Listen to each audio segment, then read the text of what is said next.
Unfortunately so, that is what is happening.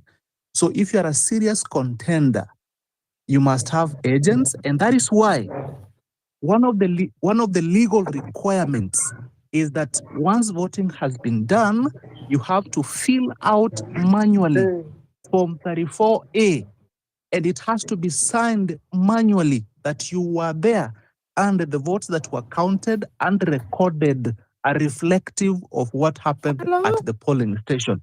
Unfortunately so. But we are making progress until we have more money to have scanners, validate them, and we start rolling out wherever we have. And another thing, I'm taking more time. I'm sorry. What? Just 1 second. On the other side, where scanners are working, every voter is tied to an address. Somebody's mic is on.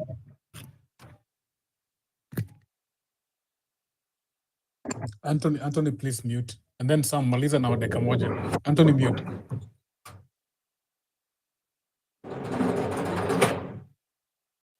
Anthony Papa, you mute. Nimeamua kumute, pengine ako anasikia nimeamua kumute, and then so that you can proceed. All right, thank you. Sam, maliza na dakika moja. Yeah, so that you can progress. Thanks. Yeah, I'm just finishing. On the other side, where the scanners are used, every vote is tied to an address. So if someone walks in and an address is having more than the required number, then there's a problem. Then an investigation is carried out.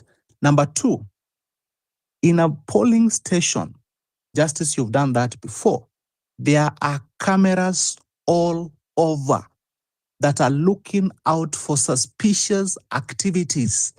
It is not just that we are walking in and out. There are cameras all over.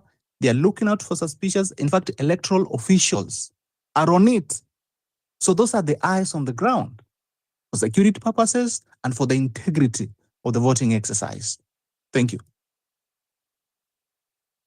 Thank you very much, Sam. In fact, I want to emphasize this, Justice. I'm a believer in structured conversations, meaning that we want to build on some things that are emerging here. One thing that's emerging here clearly is that Sam and at least Anthony have a candid level of information on the voting system and the advancements that we've made. I would like to invite Sam and Anthony one of these days to be just our panelists to ongea kuhusu election in terms of just scaling the discussion from today.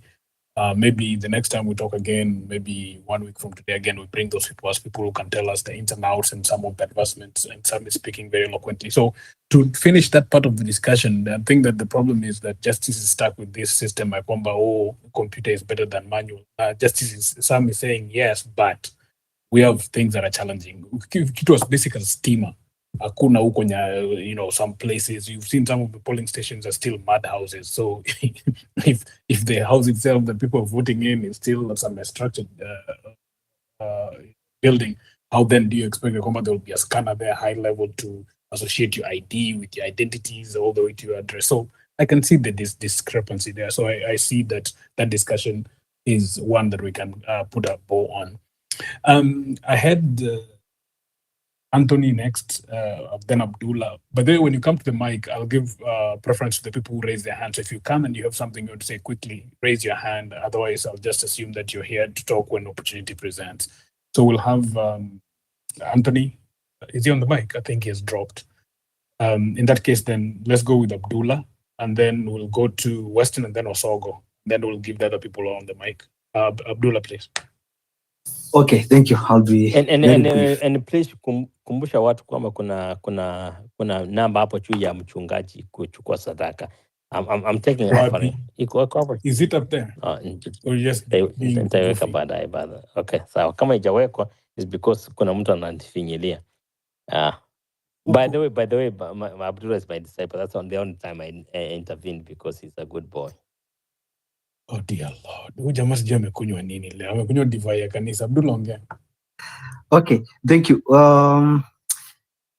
Nimekuja nikapata discussion iko katikati, but what I wanted to talk about is about agents. I did not vote in 2022. I was a registered voter, but I was someone's agent in 2022. So one discussion that you people are not discussing, I don't know whether you discussed when I was not in, is that elections in Kenya are counted manually. Unaenda unaweka kwa Kimskit, lakini ikifika pale kwa debe jioni inakuwa counted manually.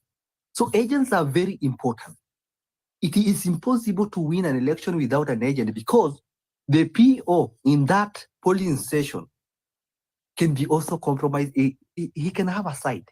So you are going to count the votes ukiwa na agent hapo, all agents. And the reason why is this. You are the same people who are going to decide which vote is going to be ile inaharibika ama ile ina make it. So you are the same people, they are counted manually. Hapo inaandikwa na inapigwa picha na hata nyinyi mnapiga picha. So it is impossible to win an election in Kenya without an agent. I understand it is IEBC work to do it, but you cannot win it. I will give you an example. So when I was there, we realized that there are a lot of spoiled votes. So the PO decided that imepita tu kidogo. Unajua kuna mtu anapiga lakini hata haijapita lakini iko karibu.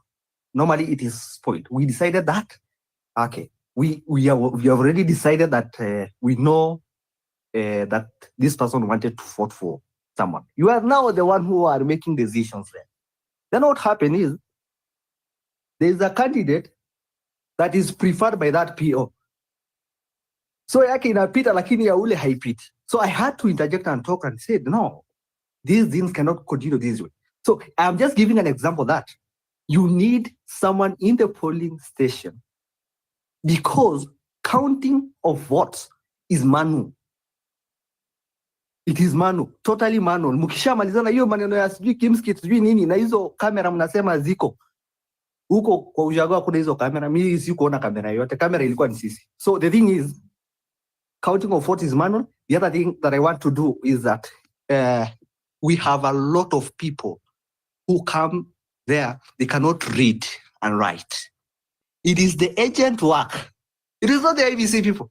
It is the agent's work to realize that these persons want to vote for who. If you are not there, utasema tu mimi nataka kuvotia Maraga, okay Maraga, mimi nataka William Ruto. So we need to be very serious on that. I have some other question, but that one will come later after this discussion. That is the only thing I wanted to say. Thank you, Abdullah. And for those who are regulars on the speaker list on X Spaces, please be like Abdullah. Kuja top points zako 3-4, alafu unaacha opportunity watu wengine waongee. Empara funga mic please. Empara funga mic. Nitakupatia opportunity kuongea in a second. Inua mkono uingize kwa line hapa kwa sababu napata preference watu wenye mkono. Utapata 2 chance in a second. Western, I want to broaden this discussion kidogo away from the booth. Niseme niingize a kind of warmth here ya kwamba part of the problem is hata sisi wenyewe tujitrust, na nilikuwa nimesema hivyo when I first submitted when I was a panelist, that Western, the problem is that even Kenyans don't trust themselves. So within even this group right here, if let's say we had a go round ama tunafanya kitu ya kujiinua kuimarisha mambo ya mapato, utapata kwamba sisi wenyewe tunaanza kuleta shida tu wenyewe kwa wenyewe. Western, could you speak to that as a point towards just a moral decay that's within the Kenyan populace? Western, please. Mjadala, I couldn't agree with you any better. But our society is morally wanting. And you can't do much because if you see a society where things work, what it tells you that trust levels are very high in that society, very, very high. There's less spending on lawyers. If you can agree with someone, they'll do what they are promising to do. If you come together, you form a circle, people are not there to shortchange others. If you get into a vehicle from here to Rongai, you know that's the price. You not reach somewhere midway and then the bus conductor tells you, no. I didn't say that. This is 50 bob. That just tells you, there's trust deficit in Kenya, just across the board. And you see it manifested in elections and those kind of things.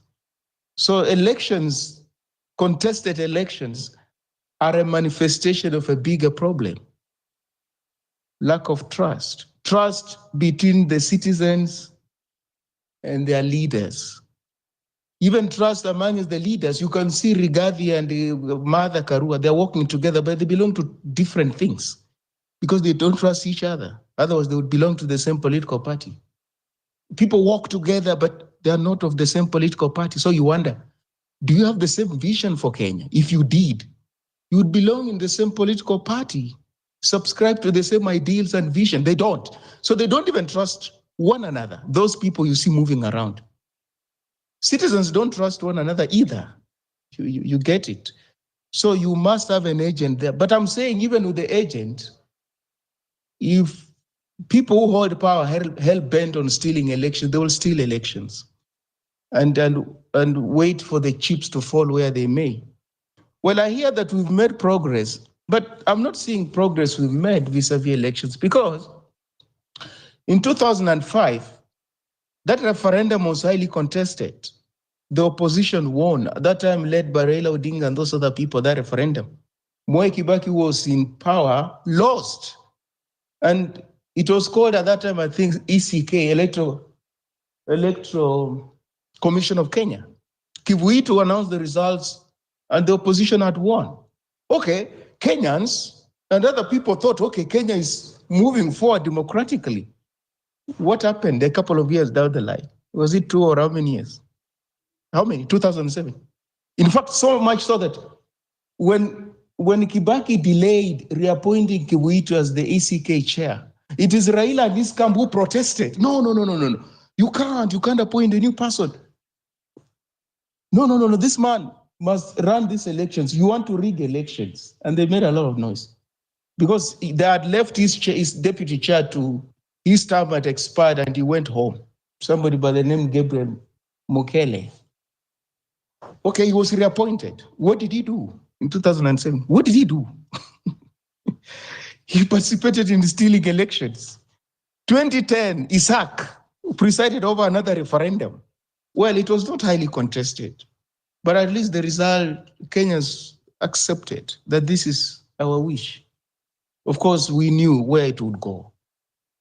The same Isaac, when it came to 2013 elections, what did he do? What did he do? In fact, you go and read that petition, it's there. He became one of the litigants in the petition and said, no, Raila Odinga is notorious for losing elections. He doesn't accept defeat. This is the IEBC chair talking in a court of law. He talked like that, like a politician, like one of the contestants. So I'm not so sure about this notion that we are making progress. Because progress, how do you gauge progress? You gauge progress that the elections that are being held subsequently are becoming less polarizing, less contested. Nobody has to go to the Supreme Court for a second opinion on what happened. But as we speak now, you can bet that regardless of the outcome of 2027 election, somebody will go to the Supreme Court. So much so that the Supreme Court seems to be a court that was just set up to hear presidential petitions. Like, really? There are no other things that court can adjudicate. So that's how you gauge that we're making progress. Elections are becoming less polarizing, less contested. People are accepting the outcome. Whether you won or you lost, you accept. But is that what is happening? It's not. So where do we get this notion that we're making progress? The other thing is, it's not all over the world, Mjadala and Justice, that people, mistrust their systems. No. US elections play themselves in the media. You can actually just switch on your TV and follow US elections, and it doesn't matter whether it's Sky News, it's BBC, it's your local TV station, it is Fox News. Well, it may be, they're declaring, I don't know where, Florida, whatever, but those results do not differ at the end of the day. Who knows the equivalent of IEBC chair in the US? Who knows who that person is? And when Sky News says now this thing is over, it's over. When BBC says this thing is over, it's over. And BBC is a British media house. They're not American, but they can call the election and say this, we are calling for Donald Trump. It's over, nothing else. So what is this? But if you go to the US, if you had just to know that it's not every other society is like us. There are as many electoral processes as there are states. In some states, we have early voters. In other states, that's not allowed. In some states, you can vote through the post office. In other states, that's not allowed. In some states, you can make whatever mark. In others, it's not allowed. So those ballot papers even don't look alike. But they've got the same president at the end of the day. President of the United States of America, regardless of the electoral process in Texas, in Georgia, whichever. So we are not the norm. We're actually the exception. We're the exception. We're not the norm. Justice, you invest a lot in technology. Justice, you can't. You cannot. You can't. Technology relies on human agency, Justice. It does. Where you've got fraudulent human beings, you'll have fraudulent technology. It's as simple as that. Well, you've got corrupt human beings, you'll have a corrupt system, whether it's for finance, for elections. So technology in and of itself will not give you credible elections. If you do that, you believe in something called technological determinism. That is technology that shapes our lives, our politics, our culture. No, it's not. Our cultures shape technology. Our politics shape technology. We are not beholden to technology. We actually influence technology. In any case, it's a human invention. So how can it operate independent of human agency and intervention? So if people tell you, no, our elections are not doing well, we'll introduce artificial intelligence, they're lying to you. They're just telling you, we are going to steal in a more sophisticated fashion that will make it difficult for you to identify what we did. That's exactly what they will be telling you. Let me tell you what other jurisdictions do, because I care about what happens in other jurisdictions. I not just in the US, in Africa, because these are our peer countries. In South Africa, you put a ballot not even in a hard plastic box that you see in Kenya, very hard, and they tie them very hard. No, just carton boxes. That's where you drop your ballot, in a carton box. And results from the polling station are relayed directly to a board at the nav tallying center, directly. If your polling station is in Homa Bay, Busia, Turkana, once they are done with the counting of the votes, they relay those results directly to the board, like a TV board. And then you don't do anything. Everybody else sees how those figures come in. Nobody to announce. We're not doing that. How can you say our elections are transparent when elections have to be verified at the Bomas of Kenya, wherever? Somebody has to carry, I don't know which form, and we come up with so many forms. The more tedious a process is, Justice and Mjadala, just in life, look at it like this. The more tedious, demanding, involving a process is, the more opaque it is. Transparent processes are very simple, very simple. Don't listen to these things about a watermark. I don't know, there's a watermark here, there's a serial number here. I don't know form, I don't know what A, B, B, B. Those things, that laborious red tape process does not guarantee a credible election. It only tells you that the process is so opaque. That's what it is. Transparent processes are very simple. You don't have to go through a lot of rigmarole. Very simple. And very simple to verify, very simple to count. Just count these votes and send them to the nav tallying center. Everybody will see which votes are these, are from some polling station in Homa Bay or Muranga. That is it. We're not doing that, and they will not allow that. So this human intervention is where the problem is. Human intervention. But it's not going to stop. Even by the time we'll hold next elections, it's not going to stop. It will still be there. Why? Because it gives room for skullduggery to interfere with the elections. So, as I yield Mjadala, Do you understand elections and the problems in any given society? Because I see here people who are into normative politics. I like that. I also am into normative politics, politics of values, of rule of law, of constitutionalism. That's normative politics. But you know what we're reminded, Justice and Mujadala? Mhm. Power is the ultimate aphrodisiac. Aphrodisiac. Who says that? Henry Kissinger, one of America's foremost foreign policy, guru. He toppled governments and did all sorts of things. Talked about democracy, but he had no room for democracy. So power, where does the president? What have you? Those people are driven by power. It's just power. They can quote the constitution for you, what IEBC, Act of Parliament, this.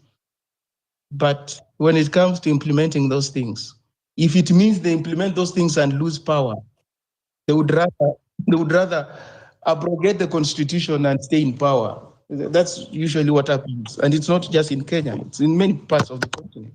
I yield. Mujadala, please. Asante sana, Mujadala, please indulge me just a second, because if Ngoja kidogo, let me orient the room kidogo, ndakupatia tu. Niwe unakuja next because I felt like you'd have a response to Western kidogo kabla tuendelee. Asanteni sana. Leol, uko hapo kweli? Leol, Yeah. uko hapo. Nilikuwa nataka tu seme kitu angalau tuone kama kuna one of our gentle ladies here ama umekufa na uko city. Uko fiti? Mi niko fiti na wasikiza tu hizo stori za Okay, sio DCI anatumia simu yako sahi. hapana. Hauja Ni kujiwa na corona yao. Forester. Hiyo ni poa. So nataka kuchomoka kidogo. I want you to hold the space for me a little bit. We have Osogo, Emperor, Anthony, Abdullah, and Sam in that order. For now, let's give Sam a priority here to respond to Western Kiasi, alafu hiyo ndo order. Tuko na Osogo, Emperor, Anthony na Abdullah. Sam, hebu sema yako moja hapo mbili kwa sababu nijua kwamba utarespond to hiyo story ya progress kidogo. Yeah, I just wanted to remind Western that in the presidential petition 2022, the petitioners were uncomfortable with some polling stations. They thought that the results were not reflective of what happened. That was Nandi County, Kericho, Mombasa, I think in Nandi, Nyandarua or something like that. There were a total of, is it 14 or 15? And then there was a recount. And there was no significant differences between what was reported and what was actually in the ballot boxes. So that is a step forward. An election has to be verifiable, and that is a step forward. That's why I'm saying we have significantly made steps. We are not where we were 2017 going backwards. Thank you, Jadala. Shukran. Asante for clarifying that. Osogo, and then Leol tunishikie. Leol, Justice, Mjadala, thank you for this opportunity. Mimi naamini we create a crisis na tunajua hawa politicians wanakuwa wakicreate crisis then wanaanza kucomplain. Kama IEBC wanakuwa wakicreate crisis in that vile voting inafanyika, hata vile watu wanakuwa wakienda wakiinfluensiwa kwa line, ni kitu tunachoifai kuwa inafanyika. It's wrong. So the same people wale walipigia Ruto kura sahi wana complain Ruto anaweza iba, so they know something happens, which inaonyesha tu kitu itafanyika hata ile na kama the same people that walipigia Ruto kura na wakaenda kucelebrate wakijua Ruto ameshinda fair and square, sahi wana complain Ruto anaweza iba. How is that? Tumeshakubaliani mediocrity in a way, tunakuwa tukisema kits zimezima when ule mtu ako na M-Pesa huko interior simu yake izimagi ya kufanya kazi ya M-Pesa. Who is more, nani more rich? Ni government ama ni mtu M-Pesa? Kit hakuna kit zima. Hii inakuanga ni gava inafanya. Elections inaweza kuwa very simple. Wanunue kitu kama tablets, very cheap tablets. Ukiingia pale unaona picha ya ule mtu unataka, kama uko za county, every county uko inakuwa hiyo page inakuwa hiyo hour unataka kuvotia. You just go and press what you want. Inaenda direct kwa major tallying center and the story is finished. But why do they make it hard? Because wanajua ikiwa hivyo transparent they'll fail. Thank you. Thank you, Sogo, Emperor, Anthony, and then Sam. Thank you. Is it my turn, Leol? Yes. Yeah. Okay, thank you very much. According to me, with you know what I know, our or rather your fingerprints when they are taken during registration, they are put in a memory card. Kwa hiyo KIMS kit. So it's just for identification. Haifanyi kitu ingine. So that is number one. Two, we have a lot of, there's a plan, to rig elections in 2027. And the plan is always, wanasema ati ukitaka kuiba, when you want to steal food, you steal it while it's still in the farm, not in the store. In the store, it's already calculated. So if you want to steal it, you steal it while still in the farm. So we have these issues of ghost polling stations. Then you have goons interrupting and disrupting the process of voting. We have so many things that happen on ground. So if we continue the way we are continuing, definitely the ruling class will continue ruling. So not unless we come up with stringent plans and ideas, we shall still, Kasongo might continue ruling this country.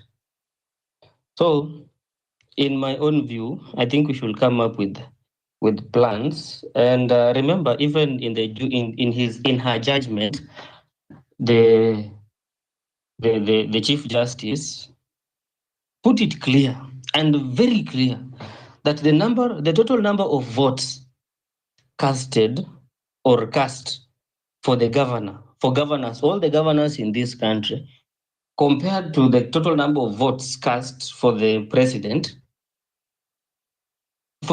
are more than those of the governors, all the 47 governors in this country. So if the president is voted by people in the prisons, I think diaspora, that they only vote for the president. So if you're not going to be very keen, votes will come from somewhere else. Apart from the fact that the Gen Zs are going to take charge of their votes in all the polling stations in this country. What about the diaspora votes? What about the votes that come from elsewhere? I don't know, prisons. I don't know where else. I think there are at least more than two places or two entities or two sets of persons who only vote for the president. So if you're going to protect our votes this way, then someone will steal these votes from the other side. Apart from that, there is always a deliberate delay when the presiding officers take the vote of the presidential election right at the polling center. Those results are delayed. Firstly, our team of sophisticated ICT officers are always settled in the constituency tallying center. They receive that photo first. Then it is again relayed to the county or sometimes direct to Bomas. At those tallying centers, we have experts there. I don't know whether I don't know. Okay, everyone here is talking about trust. We really don't know whether those photos of the forms 34C, I don't know, kuna form 34C, 34B, alafu 34A, alafu 35, 36, 37, according to level of leadership. Governors wako na yao in 37 ama 36. Ya president tu ndio nanga 34. That's the most common one that people know. So we might still come back to where we were. I don't know what you are going to do apart from just holding and being stringent. I don't know if we shall actually make it because immediately now that Kina Ethicon have taken over office as the news as IBC chair and his colleague, plan ya kuiba kura imeanza. It's ongoing. Sasa kama wamejipanga, sisi kama the Gen Zs pia tunafaa kujipanga, na tunajua style yao ya kuiba washaanza. Unajua au wako na state machinery, wako na NIS, wako na DCI, wako na the Ministry of Interior, wako na kila mtu. So ni kuandika tu reports, wanapewa reports hapa na pale, let's do this, let's get this, wendo watu letea report kuhusu watu kwa ground hii side wanasema nini, watu kwa ground wanasema nini. What about CC? Who are these? Where will you get the information that this and that is happening? Are you going to rely on false hopes? Because these guys are preparing themselves. In fact, IEBC yote iko saidi yao. What about us? I submit. Thank you. Thank you, Anthony, and then Abdullah. I think it was After Abdullah, then Abdullah, me. Academia. Abdullah, then me. Okay, then Abdullah, then Okay, Academia. thank you. Thank you so much. So, I'm still on the agency. For me, I personally believe that the current system, you can win an election whether you are in government or not. And I believe that that was shown by President William Ruto by winning an election. To tell you, Western, just to answer one thing, we had, because I participated in 2022 election, we had the same results IBC announced after, I think, 24 hours. But what was happening in Bomas, they just had to verify whether whatever was brought is the same thing that people had. The thing is, agents are very important. And as an agent where I was, you will be there because you'll have to check hizo debe kama kuna kura imeletwa. Si hakuna, mnafungua wote pamoja. So, votes are counted at the polling station. And we know votes at the polling station are final. If we want to win an election, votes are counted manually at the polling station and they are final. So you must have an agent there. And if you have an agent there, you are okay. Results are filled at the Form 34A, which is the final, at the polling station. And they are final. Secondly, they are signed at the polling station where agents are. The reason why I say when you have agents everywhere is that, one, they will be able to take pictures of this, because where election fraud can come in is that the PO can have a side and can have a wrong entry, and he enters the wrong entry. So you must be there to see it. If you can see that he has put a right entry, then you have a pass. The other thing is that you must ensure, the agent must ensure that it has been uploaded. Because what brings problem is that agents do not know their job and it has not been uploaded, and then you don't know what they will upload eventually. But the thing is, if you are going to the police station and you just make sure that votes are counted when you are there, 100%. Secondly, they are signed when you are there and you have seen the entry is 100%, then there's nothing to worry about. And I think President William Ruto was out of the government last time and he actually won an election. So I insist that with agents, you can win an election. Thank you. Thank you, Abdullah. I actually agree with what Abdullah has said. I think this matters whether you've been at a polling station and how active you've been in those polling areas, and you know what to look out for.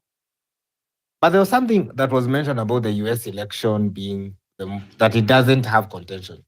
Let me remind you people, from the time of Al Gore versus Bush, the US elections have always been contested. It's only that their contestation is not as vigorous as ours.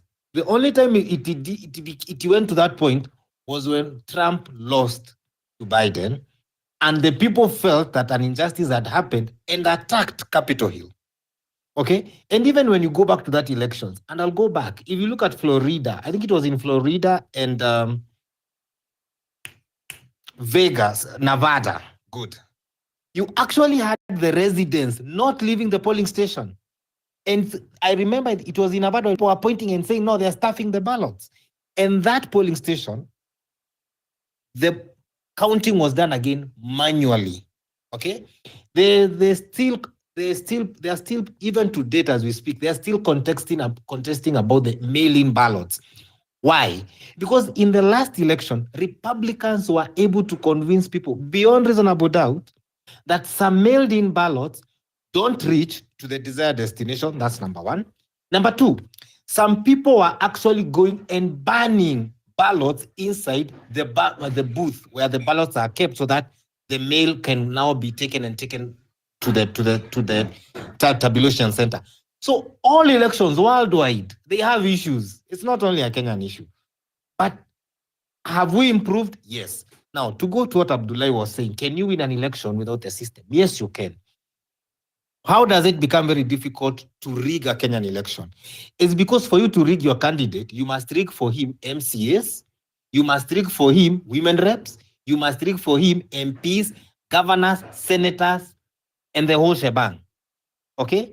Because if you don't do that, then as we come up, you have to answer a question. So how did you win in Nyanza, yet my candidate, I have more votes than you. I have more representatives than you. Okay? So that is what Ruto figured out. And that is why Ruto, during the last campaign, he showed people the importance of going deep down to the village. Okay? Because he knew UDA has to come. It has to be, for him, he was trying to make it too big to rig, which is what we need to replicate in this January 2027 election. That whoever we choose to back, the candidates we choose to back, it must be too big for you to even want to contest it. Okay? Now, there's something coming up called delimitation of boundaries. And you're going to hear the noise that is going to be around that. Why? Because once we do the delimitations, when we were doing the 2010 constitution, and I think Weston has a better meaning of this, there was the argument of Raila Odinga was saying we go by geographical size. Kibaki side was saying we go by population. And they decided to go by population. Now, once you do the going by the population, that's why you hear people saying, oh, Murima people are favored. It's because you find, particularly in Mount Kenya region, we have small areas, and I'll give you an example. Here we always have constituencies now being divided. Okay, like let me give you an example. Let's say Kirinyaga Central. The delimitation happens when you say, when you get to this number of voters, that constituency has to be divided into two. Okay, so one MP and another MP. It is what happened in where Rigathi Gachagua was Madera. Madera was divided into two. Here is where now problems come in. And this is where people now, political parties now start differing. Because you'll find when this delimitation happens, and I'm hearing a discussion about skipping it, because IEBC is saying it requires a lot of money to do because the census has to be done first, then we go down to the delimitations. Once we delimitate those constituencies, certain areas will receive more constituencies. Okay? And for you to win and to control parliament and senate, you need those MPs and you need those senators. So how the delimitation of constituencies, of boundaries will happen will determine to a great extent 2027 elections, because it gives the people now who will be running for the presidential vote, it gives them the roadmap on where they should focus more on, which zone is vote rich. Okay? So this is what I think the opposition has figured out, and maybe this is what maybe Rigathi Gachagua has figured out. Okay, that when delimitation occurs, I'll end up with more regions on my block. Okay, and that is why there's a lot of talk of can we skip delimitation because of time constraints, and we have to meet the constitutional threshold that by this time we have to have done A, B, C, and D. We're already saying we are behind because delimitation was supposed to happen, I think, 1 year ago, and it didn't. So those are the things we need to be looking out for. And people need to demand that if delimitation should happen, it must happen. We are not in a hurry, but we have to do it right.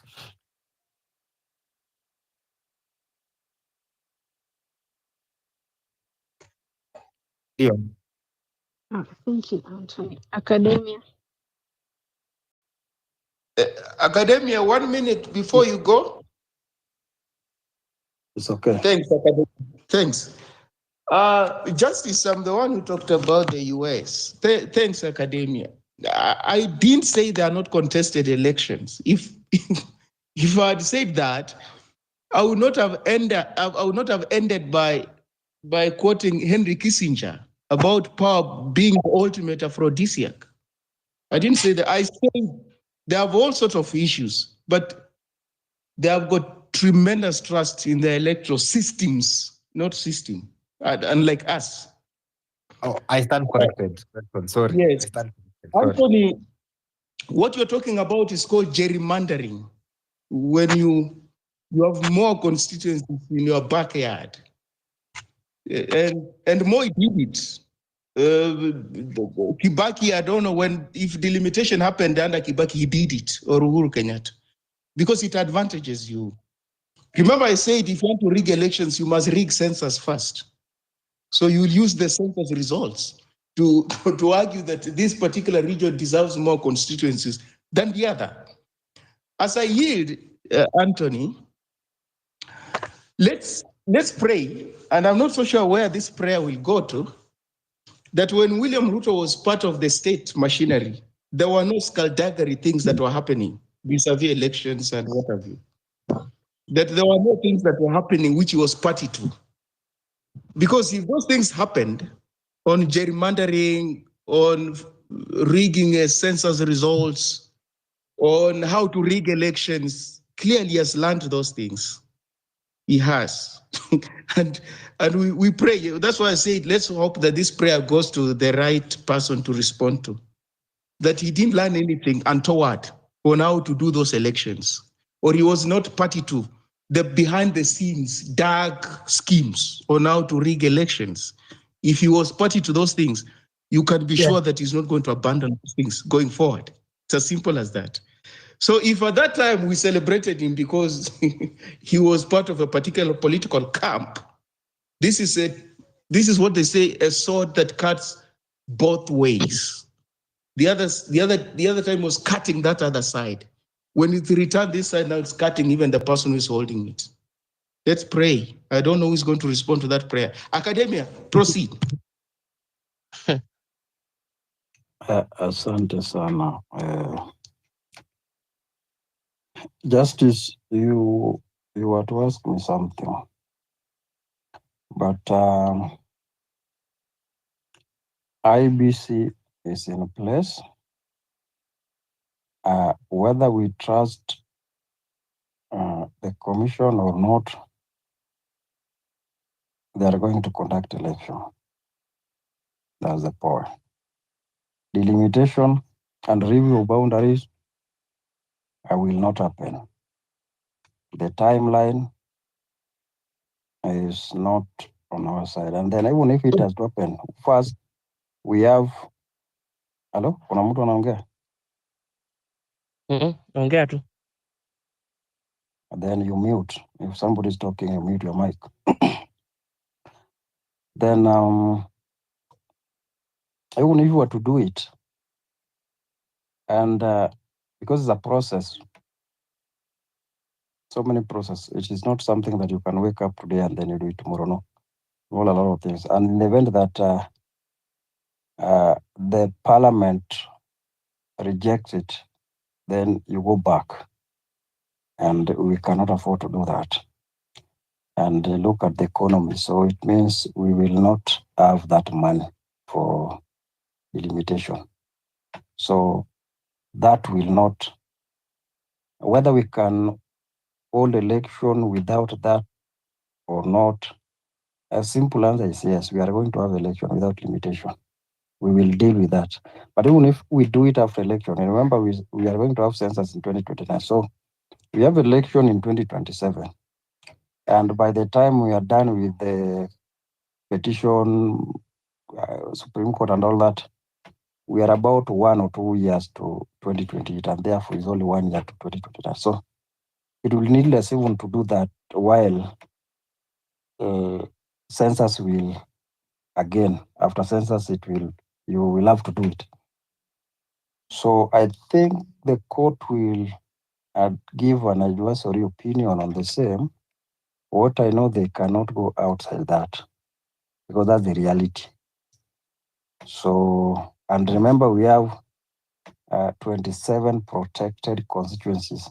And if you are to do the review under the BROP, which again, the BROP of 2012, that is the Boundary Review Operations Plan of the IEBC, has expired, so they have to develop theirs.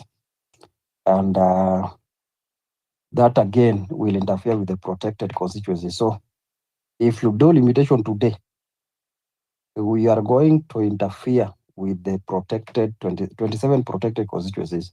So it's not something that is going to happen. So let us now not focus on the delimitation, because that will not happen. Even if it is taken to court, it will not just happen.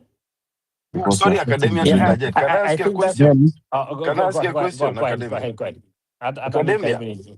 Okay, Academia. See, since you're in the legal field, I wanted to ask a simple question here.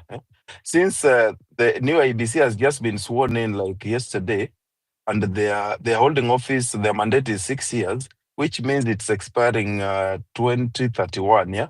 Almost few months before the other election. So do you think... Wait. So this is 2022 plus 5 is what? Plus 6. We are in 2025. 25 plus 2021. What is 2021? What?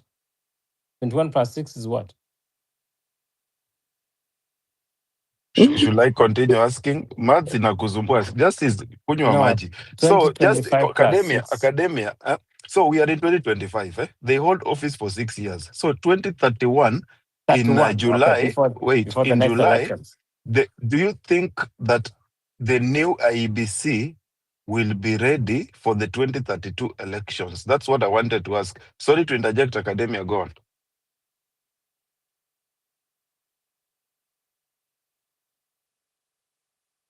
Yeah, that's a tricky question, by the way. Because if you're talking about then the next elections is that is hello? That one. Oh. Yes. Go ahead, academia. I'm saying that is not even a legal question. It's just an open that people can discuss. Yes. One, the law is that they serve 6 years non-renewable. That is one. So they will have to go. They cannot. Two, we will have a new IEBC in place. But you see, things to do with the IEBC and that there are more political questions around it than legal, because we will have to do election, but whether we will have we will have to do election. Election we cannot postpone unless you can move to court and the Supreme Court can decide otherwise. What I know, we will still have to have that election. So we will not postpone. They will do the same thing that they have done this year. Immediately, they will have a panel very quick and all that within 90 days. Things are being done, and therefore we have a new IEBC. So what these people will do is to ensure that things are in order in such a way that if they leave the office, because we've had a long time before we have the commission. So by the time these people will leave, I think it will not have a huge, maybe a long duration before we have another commission in office. So I don't think there is a worry there. No. But academia, Academia. they should have been in office. Oh, for sorry, 2 go ahead, years before Japol, because election. I was No, No, I'm want 2 asking. years, okay, two go ahead. years before election is not law. That is a recommendation. So there is no specific provision mandating them to be in 2 years before election. That was just a No, 6 recommendation. years. No, we're talking about the 6 years. The 6 I'm years. 6 years they will have to go. Okay, Japoni is saying that they need to be in office 2 years before they had the election. What I'm Okay, saying is there is no specific there's no law. law that. I So think that is not, that there I is no get. law. So they Justice. can even be in office before. What Hang on a must second, Karen. happen is the process to get them in Go the ahead, office. Collins. Yeah. Collins, what's your question? Hang on a second, Academy. What's your question, Collins? Because what I agree with the Academy 1,001%. It's no legal requirement. It's a recommendation that you do 6 months before the election. The question is, there's a legal requirement that these people have to serve 6 years term.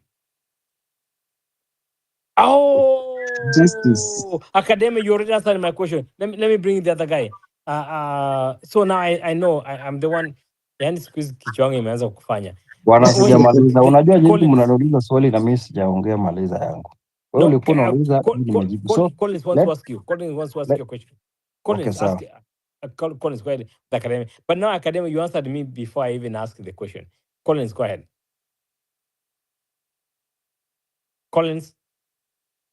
Oh no, hauleta Academy proceed. Wewe Collins umetunyamazisha hapo mpaka nikafikiri uko na swali serious. Go ahead, Academy. Now I got your argument. There is no requirement for 6 months, 2 months, but the 6 years. Therefore, if we constitute anything before the end of the next term, we are still within the constitution requirement. You are going to heaven. I got it. I get it. Very simple. Continue, Academy.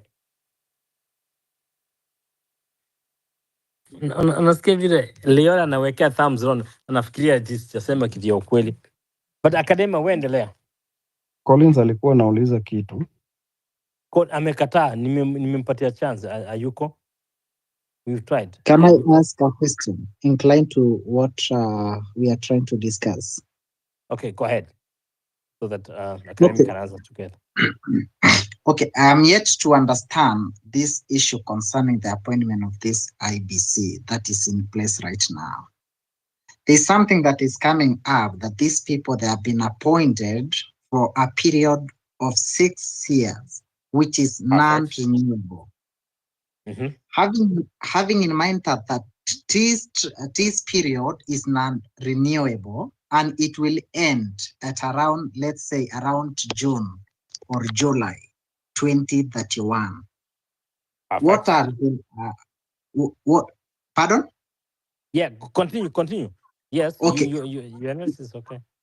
What are the repercussions of their expiry dates of being in office, and what are the serious constitutional issues that their expiry will subject unto our constitution?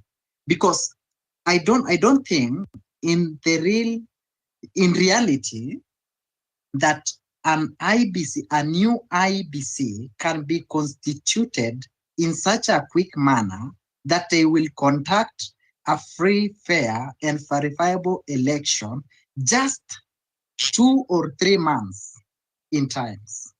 No. Take out the last question because I want Academy to answer that because that's a legal question.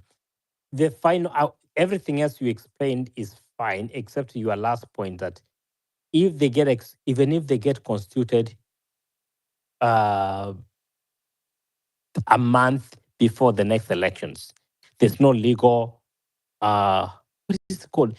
Academy, I'm not there yet. So there's no legal, hakuna kitu imeharibika, legally speaking. Meaning, there's no legal requirement that you have to do a certain amount of time before the next elections. What is done that their 6 months would be over. 2031, we can constitute another team within however amount of time, and then we proceed. Do you have a problem with that? I want Academy and then Jermaine, Western, everybody comes in. But the answer is that from what Academy has explained to me today, is that no, there's no constitutional requirement that you have to consider a team within a certain period of time. You have to do it before the next election. That's it. But it doesn't mean that you can do it. You have to do it within 6 months before the next election or 2 years. The way people keep talking, it's no legal requirement. Did you hear that? The same thing I heard it. So, okay. what Okay, sir. is somebody's talking? Huh? Proceed. Okay, the thing is that okay, I think we've agreed that there is no requirement, an illegal requirement that they must be in office before 2 years before election. Before election, or not before, but 2 years before election. So before election, whatever amount of time. Yes. What the position of the law or legal position is the process of replacing a chairman or member of commission shall commence at least 6 months before their term elapses. So in other words, by the time 2026, 2031 or 2031, so 6 months to the end of their term, we need to initiate the process of getting new commissions in place. So that is by law. So any other thing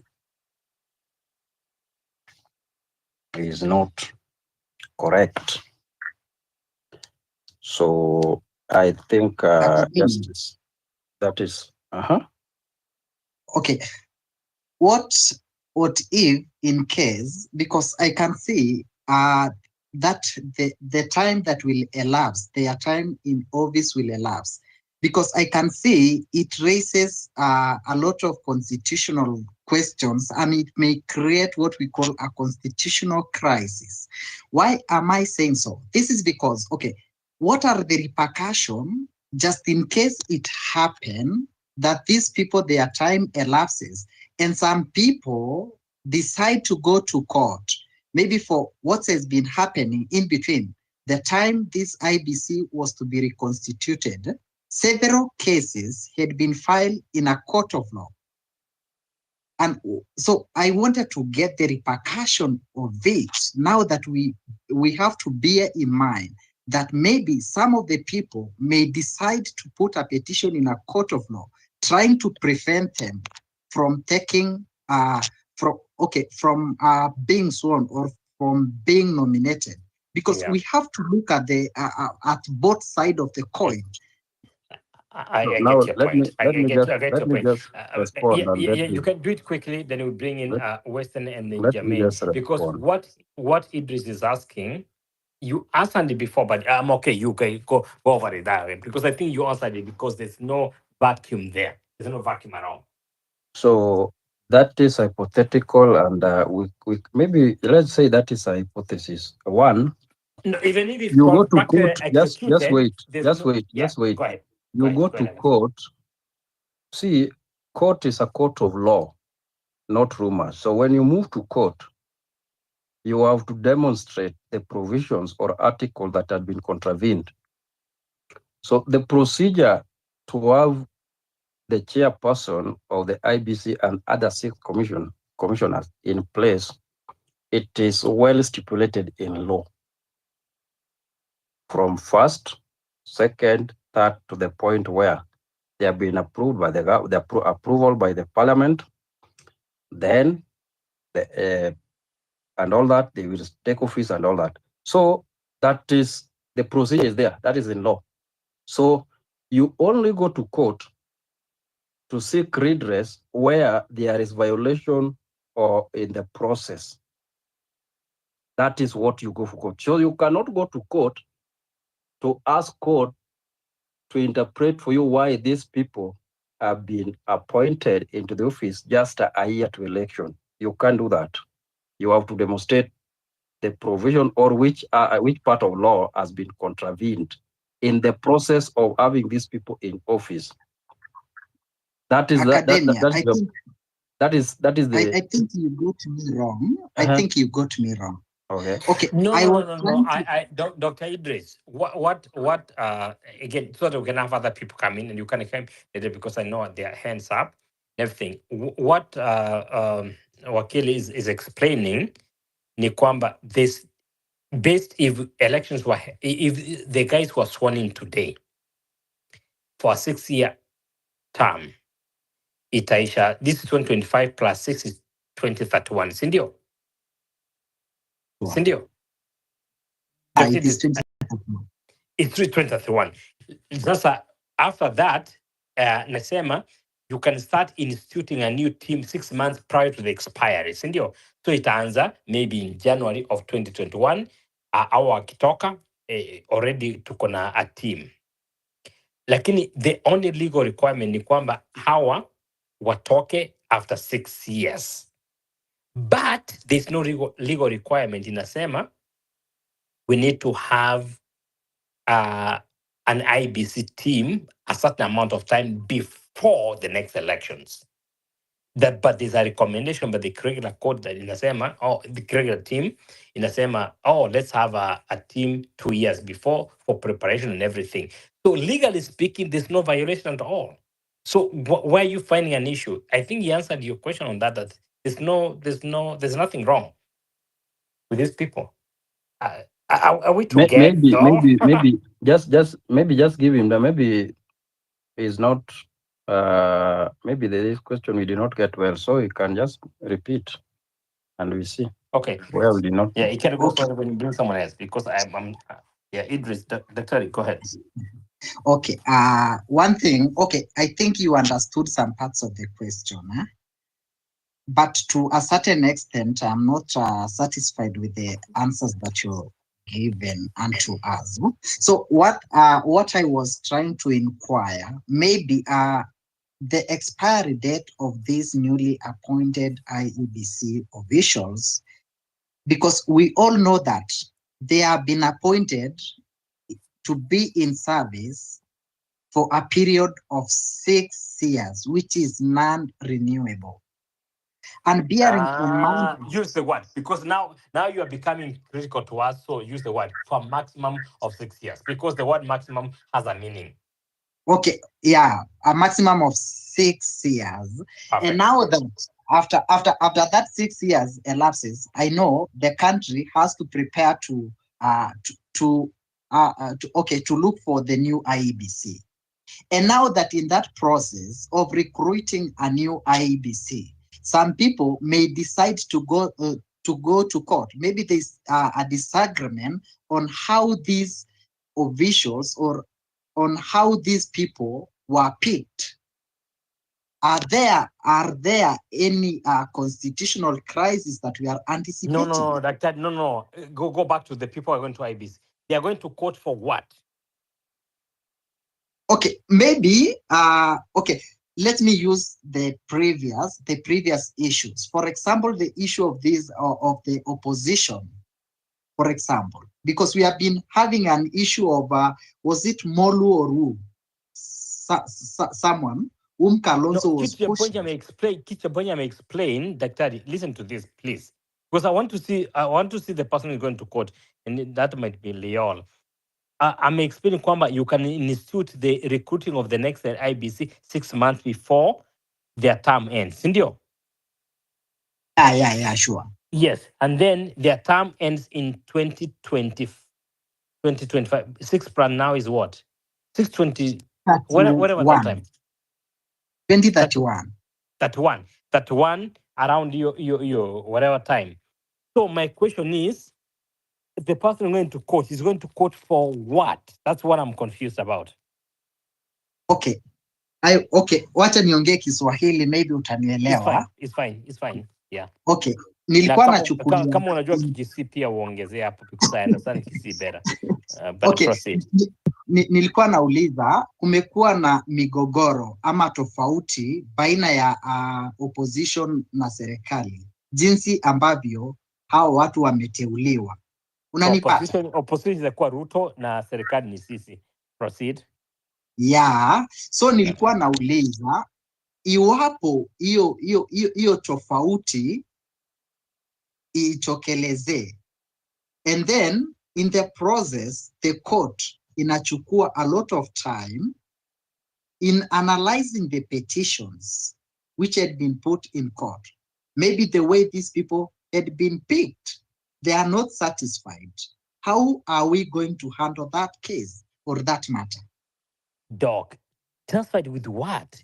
Because unajua the only issue you are trying to raise is about Justice, let me timeline. answer this. Sindio? Let me answer him Go ahead, once Jeff. and for all. Go ahead, academia. Go ahead, Yeah. academia. Because I really Daktari, want to one, understand what actually is they, asking. they are appointed for a period of 6 years. You Period. cannot reappoint them. Now, Okay. that is by law. What must happen if they exceed that 6 months to the expiry of their term? We shall commence the process of getting the chairperson and 6 other commissioners, so that by the time they are out of the office, the process is going on. You get the point? Now, the process of getting chairperson and other 6 members of commission or commissioners, those 6 commissioners, the procedure is in law. So you cannot do what you wish.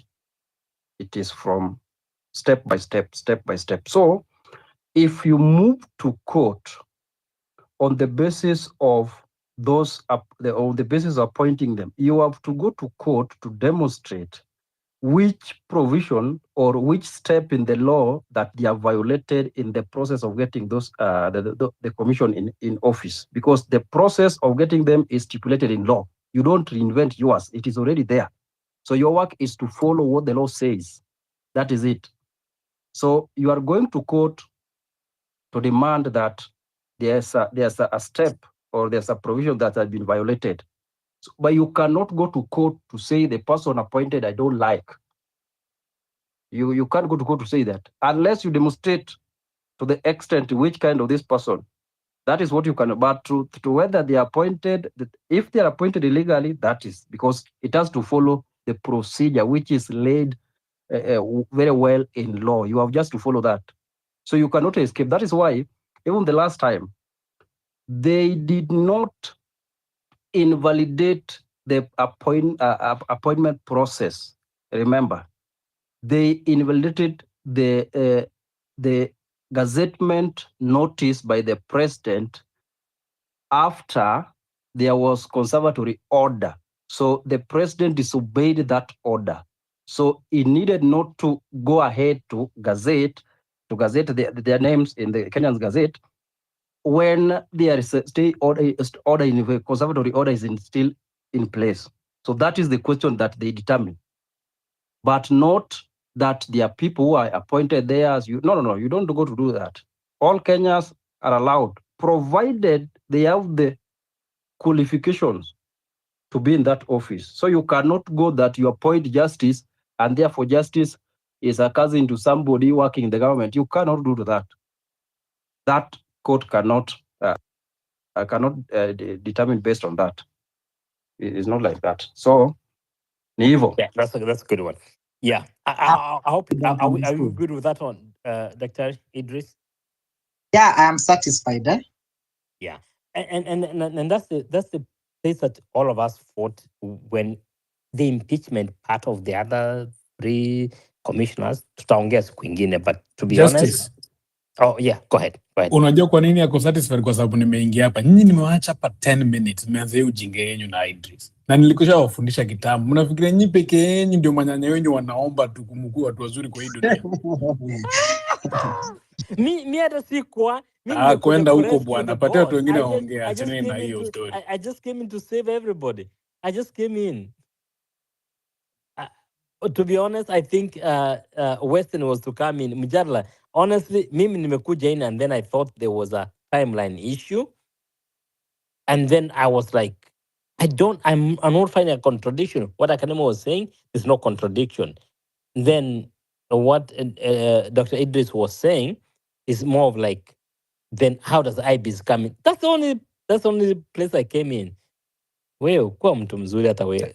Be nice to me for a second. Waja Prof Kama. Pole basi Waja kama Western akuje. umekwazika. Pole, unataka No, pipi. sikwasika by Endelea. the way. No. Me sikwasika by the way. Because I like this kind of arguments because then it opens my eyes on like things that I don't know. But on a serious note, there's no legal requirement. Unajua kuna watu walikuwa wametubox kwamba you have to have IBC 2 years before the election. Until the academia told us that's a recommendation. Law doesn't have anything like that. You can have IBC 3 months to the election. No, you know how that completely changed our conversation because we always thought that kama hawa watu hawajakuwa IEBC itakuwa in place 2 years before the elections, hii election 2020 itakuwa. Akadema akatuambia wacha nini ujinga yenu because you don't read the law. Mjala, you get it? Oh, I got it a long time ago. Wewe endelea tu na ni mstari. No, chukua huyo mtu mwingine. What's our guy? Our guy was not Japon. Japon is a teacher. Academia Western alikuja was to kuongea come. kweli. No, Western was coming in. Western has Mi nitarudi, wamenichanganya sana, wacha nitarudi baadaye. Western hasn't talked for a minute, but honestly speaking, this IBC, we Western need to do aliongea time something. ulikuwa unalala Justice. I'm sorry, I had to take a nap. Unajua mimi ni mzee. Wazee wana. Okay. Who do you want to come in? Because I really want to hear Western on this. Jermaine and then Western. Okay, sawa. Jermaine, hi, how are you doing, bro? Good, Justice. And thank you, Leol. Yeah, good conversation. Anakutetea kwa nini? Because is that your real picture on the on the photo on the, because mi najua huyo. Justice, ebu acha Jermaine aongee. Masijua atanilimia net. Yeah. I know Jermaine, by the way.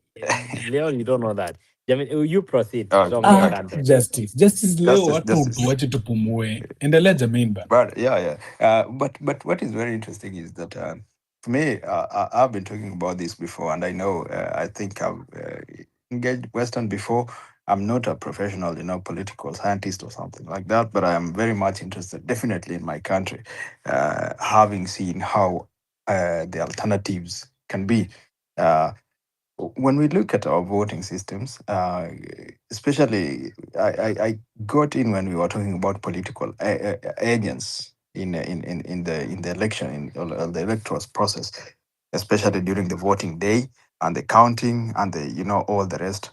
And that thing is it's something that definitely can be eliminated if something else had to be changed. I don't know if it is in the constitution. Yeah, all you guys who are much involved in how the law works definitely can get into that, because I have seen a voting system whereby you get into a voting room and then the voting papers is like the mamamboga stalls, literally.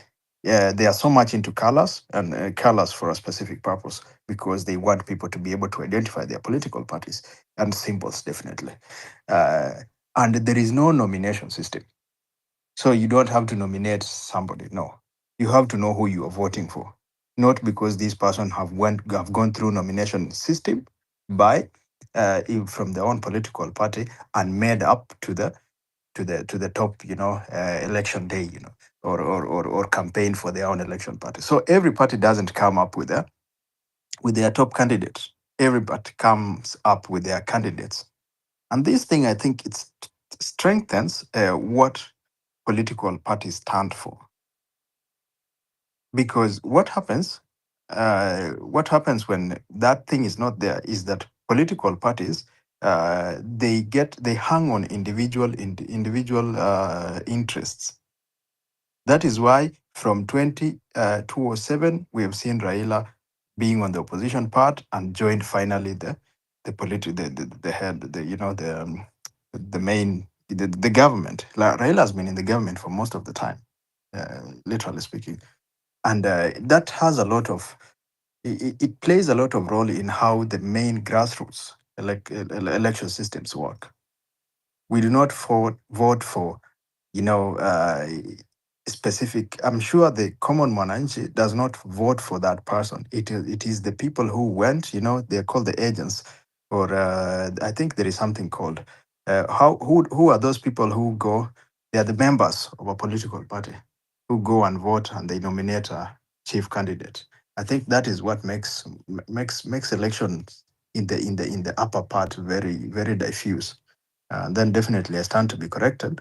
But yeah, they hang on an individual, a specific individual who is capable, has more money, has more capital, has more, can sway votes. It is easier to convince people to be a top candidate, and then the rest is history.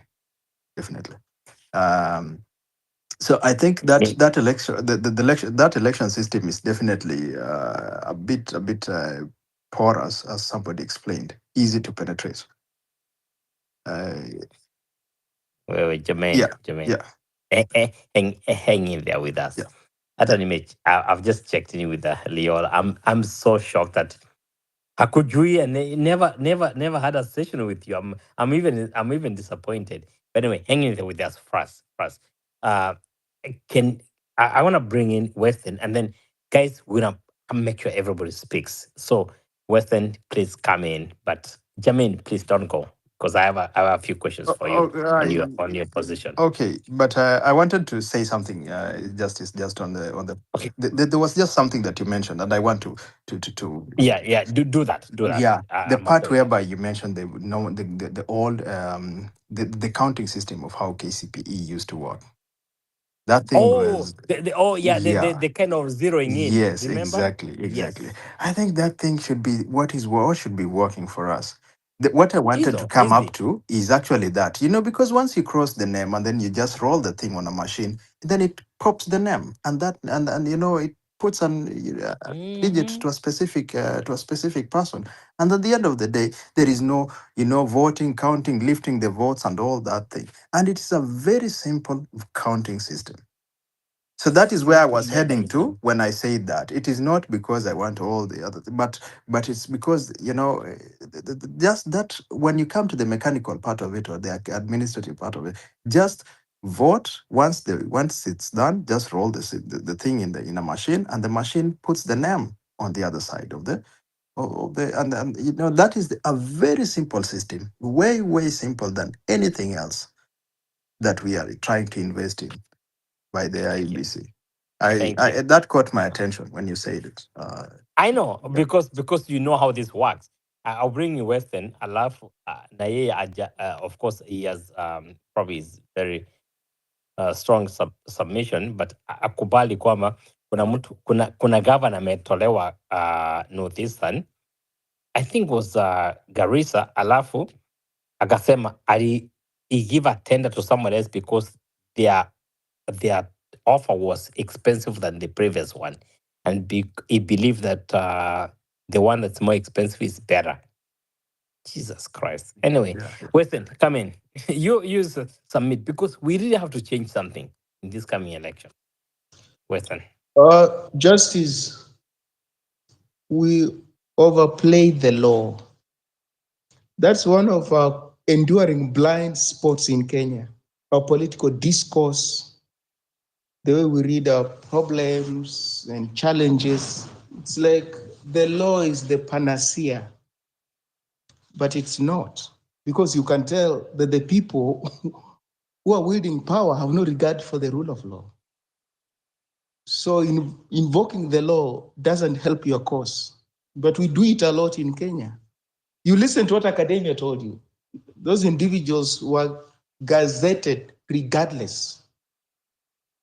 What does that tell you? It tells you one thing, Justice. If you have not been keen, where you stay in your jurisdiction and around the world, when there's a clash between the law and politics, politics wins any day, hands down, any day. The other day, Trump was asked, but your intelligence chief told you that Iran does not have a nuclear capability that could pose a threat to Israel or you or whoever. What did he say? Do you remember his answer? I've got other sources. So which are these other sources? This is head of your intelligence. Go back into history. What did George Bush do when the International Atomic Agency officials went to Iran to see whether Saddam had weapons of mass destruction. He went ahead regardless. He dismissed them, you know. It tells you that the law is good, how to behave, there's a framework. But any time, whether it's at the ICC or where, when the law clashes with politics, politics wins any day. And that's why in your lifetime, you will not see Benjamin Netanyahu at the ICC, despite having been indicted. You won't see him there. You will not see Vladimir Putin at the ICC, despite having been indicted. You won't see it, not in your lifetime. You will not see it happening. Because in that case, politics wins. In our case, Kenya, also politics won. When these Ocampo 6 people were taken to the ICC, politics prevailed as opposed to the law. It did. And the same thing cascades downwards into individual jurisdictions. So don't overplay the law. As in every other time you've got a problem, then we go to the courts. Let's go to the courts. Or let's place an injunction. That's too much faith in the law.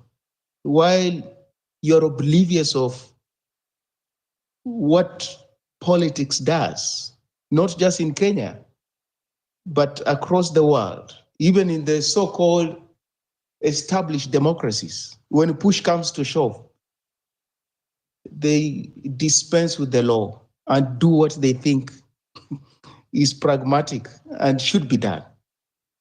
Justice, I'm wondering, this talk about delimitation justice, are we looking at our issues in a cyclic function? Are we? Because no. We're looking at this, and then let me ask you submit. Sorry. So what I'm asking you, Westerners who come in, is about IBCs in place. There's a legal requirement that every, I think, 8 to 12 years, you have to have you have a delimitation. And then we have what we call this thing called by-elections. So even as you submit, yes, there's subjective way of looking at these things, but they're legal requirements. Western. So the answer is that how do we handle this? They are sworn in. They have a task to do. You are thrown in the office. What you do? We need by-elections. We need delimitation. So go ahead with the delimitation, and then you proceed with the by-elections, please. Justice, we're looking at these things in a cyclic fashion. Have you ever seen an animal that stays in the water called a crab? Crab. Have you ever seen how that thing walks? I eat crabs. Justice, on one hand, we're arguing that we have got a dysfunctional parliament, the bicameral chamber, dysfunctional. Why would we bother on delimitation of constituencies so that you have got more dysfunctional people in both houses who just do no more than being sycophantic? Why would you be bothered whether this constituency is big to be represented by one person? When you know, even when you split this constituency, you're likely to get one more, sycophant who will go to parliament and just add on the numbers. And it's not going to enhance the quality of debate. It's not going to hold the executive to account. Why would you be bothered about whether this constituency should be split or not? Whereas at the same time, we're arguing that we're overrepresented. No, but Prof, with all fairness, to be honest, with all fairness, can you balance between, is there a legal requirement for it? And then you are telling us that why would I, because this is something I want to do as a citizen, but is there a legal requirement that we need to have a delimitation? Because now you are trying to push this burden to me as a citizen, but you are not addressing the constitutional requirement. There's a requirement that we have to address this boundary delimitation within 10, I think it's 10 to 12 Now years. let me respond to you there. Yeah, please. I don't want to lose a Western at all, but you can please Western will add, there is legal requirement, not less than 8 years and not more than 12 years. The last delimitation we did was in 2012. Was supposed to do it 2012, either 2022 or 2024. We are already past that. So that's why Western is telling you it is now politics takes precedence, because by law should have done it. But today is when we are talking about the IEBC being in office. So we have already passed. If it is by law, we cannot go back. You cannot go back to 2024 to do it, or 2022 to do it. And it was like that because of politics. So that tells you politics sometimes comes above law because they make the same law. I leave it at that point for now. Thanks, Academia. Okay. I will let questions continue without interruption. I won't interrupt you. Proceed. Justice, you've heard. It's logical. Even in planning, after some time, the people in this particular location would have increased, and therefore you need another school there. That's what it means by planning. You need another hospital there. You know, you need another shopping center there. It's like that. And you need the census numbers. You have to do it periodically. But I'm saying from your perspective as a citizen, it doesn't enhance representation. It doesn't. It just burdens you. That's what I'm saying. There's the law part. But I can tell you, look at the constituencies that have not had a representation in parliament. Their members of parliament died or something happened. If you go to those constituencies, those citizens are not worse off than those that have had representation uninterruptedly. They're not worse off. They are not. You will go there and find they are not missing anything spectacular that will say, you are missing this because you don't have a member of parliament. There's nothing you're going to pinpoint and say, this disadvantages you. So what I'm saying is, some of these things we can also argue from our own perspective that, well, it's fine that population growth happens. And therefore, when constituencies become too big, well, you have to balkanize them. But there's more substantive question is, does that enhance representation and governance? Does it enhance the quality of debate in the House? Does it enhance accountability, especially on the executive? Can these members of parliament hold the executive to account? If they cannot, then you just have numbers. And then the numbers is not what you want. You don't want numbers, you want quality. You want to be represented. So I'm saying, when you argue the way you're doing, you are arguing from the elitist perspective. Anybody who wants to be a member of parliament will be interested in a constituency being split. But a normal citizen who is not interested in active politics will be preoccupied with quality in terms of representation and governance. Those will be the more substantive questions. So that if I don't see my member of parliament because my constituency is big, but I can see service delivery, I mean, I will not agitate that I mean, you split and give me another constituency. But I can tell you this is a small constituency, but I've never seen their member of parliament for the last, I don't know how many. So I think those are the issues I'm saying, that sometimes we speak from an elitist perspective, as in, you know, these politicians who are interested in numbers because you want to be president. So you want more members of parliament, as opposed to you and me or somebody else whose questions should be markedly different from the questions, even vis-a-vis what the law says. But I'm saying we overplay the law in the sense that even we invoke the law, where even invoking it is going to work against your interest.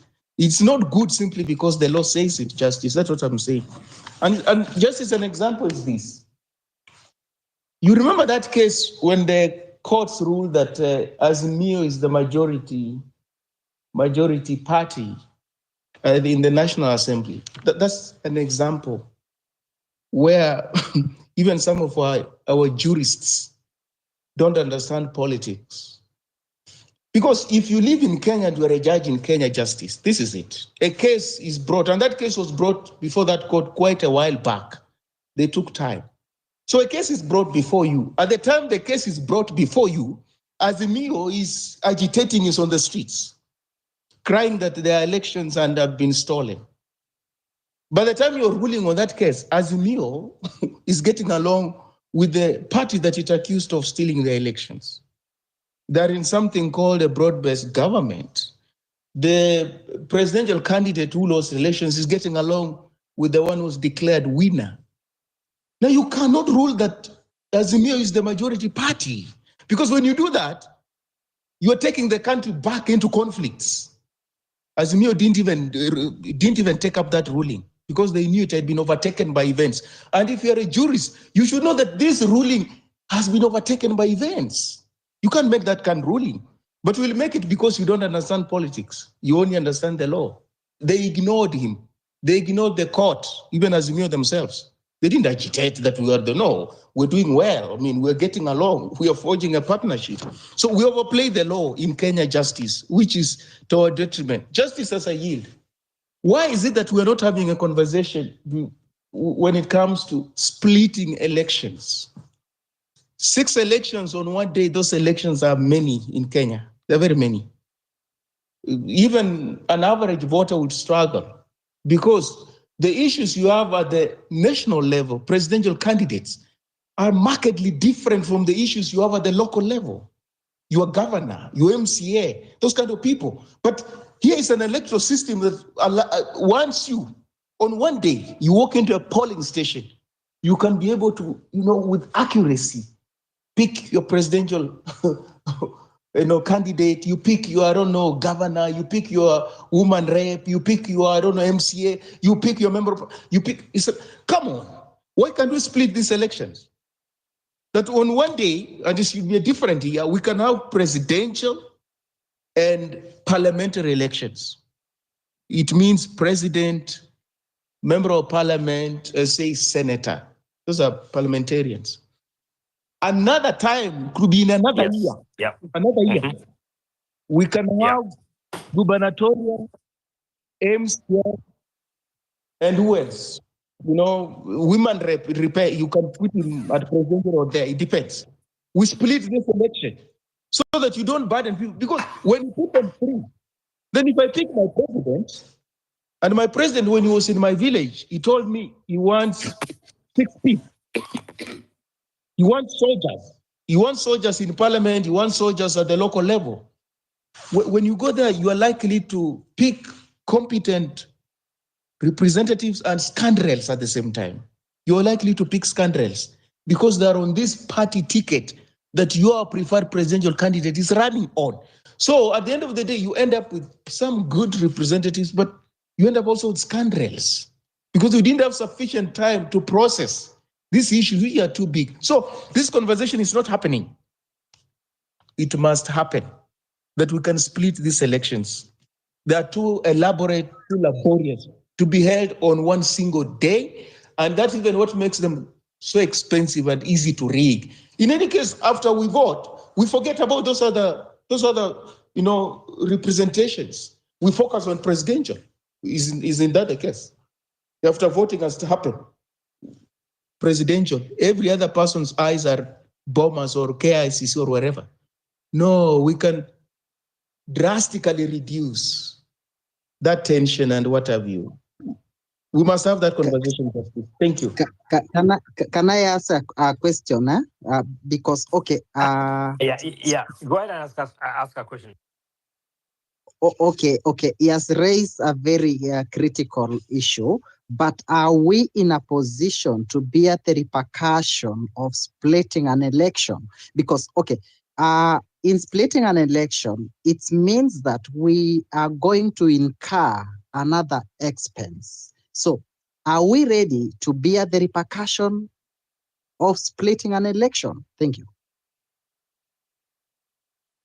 Well,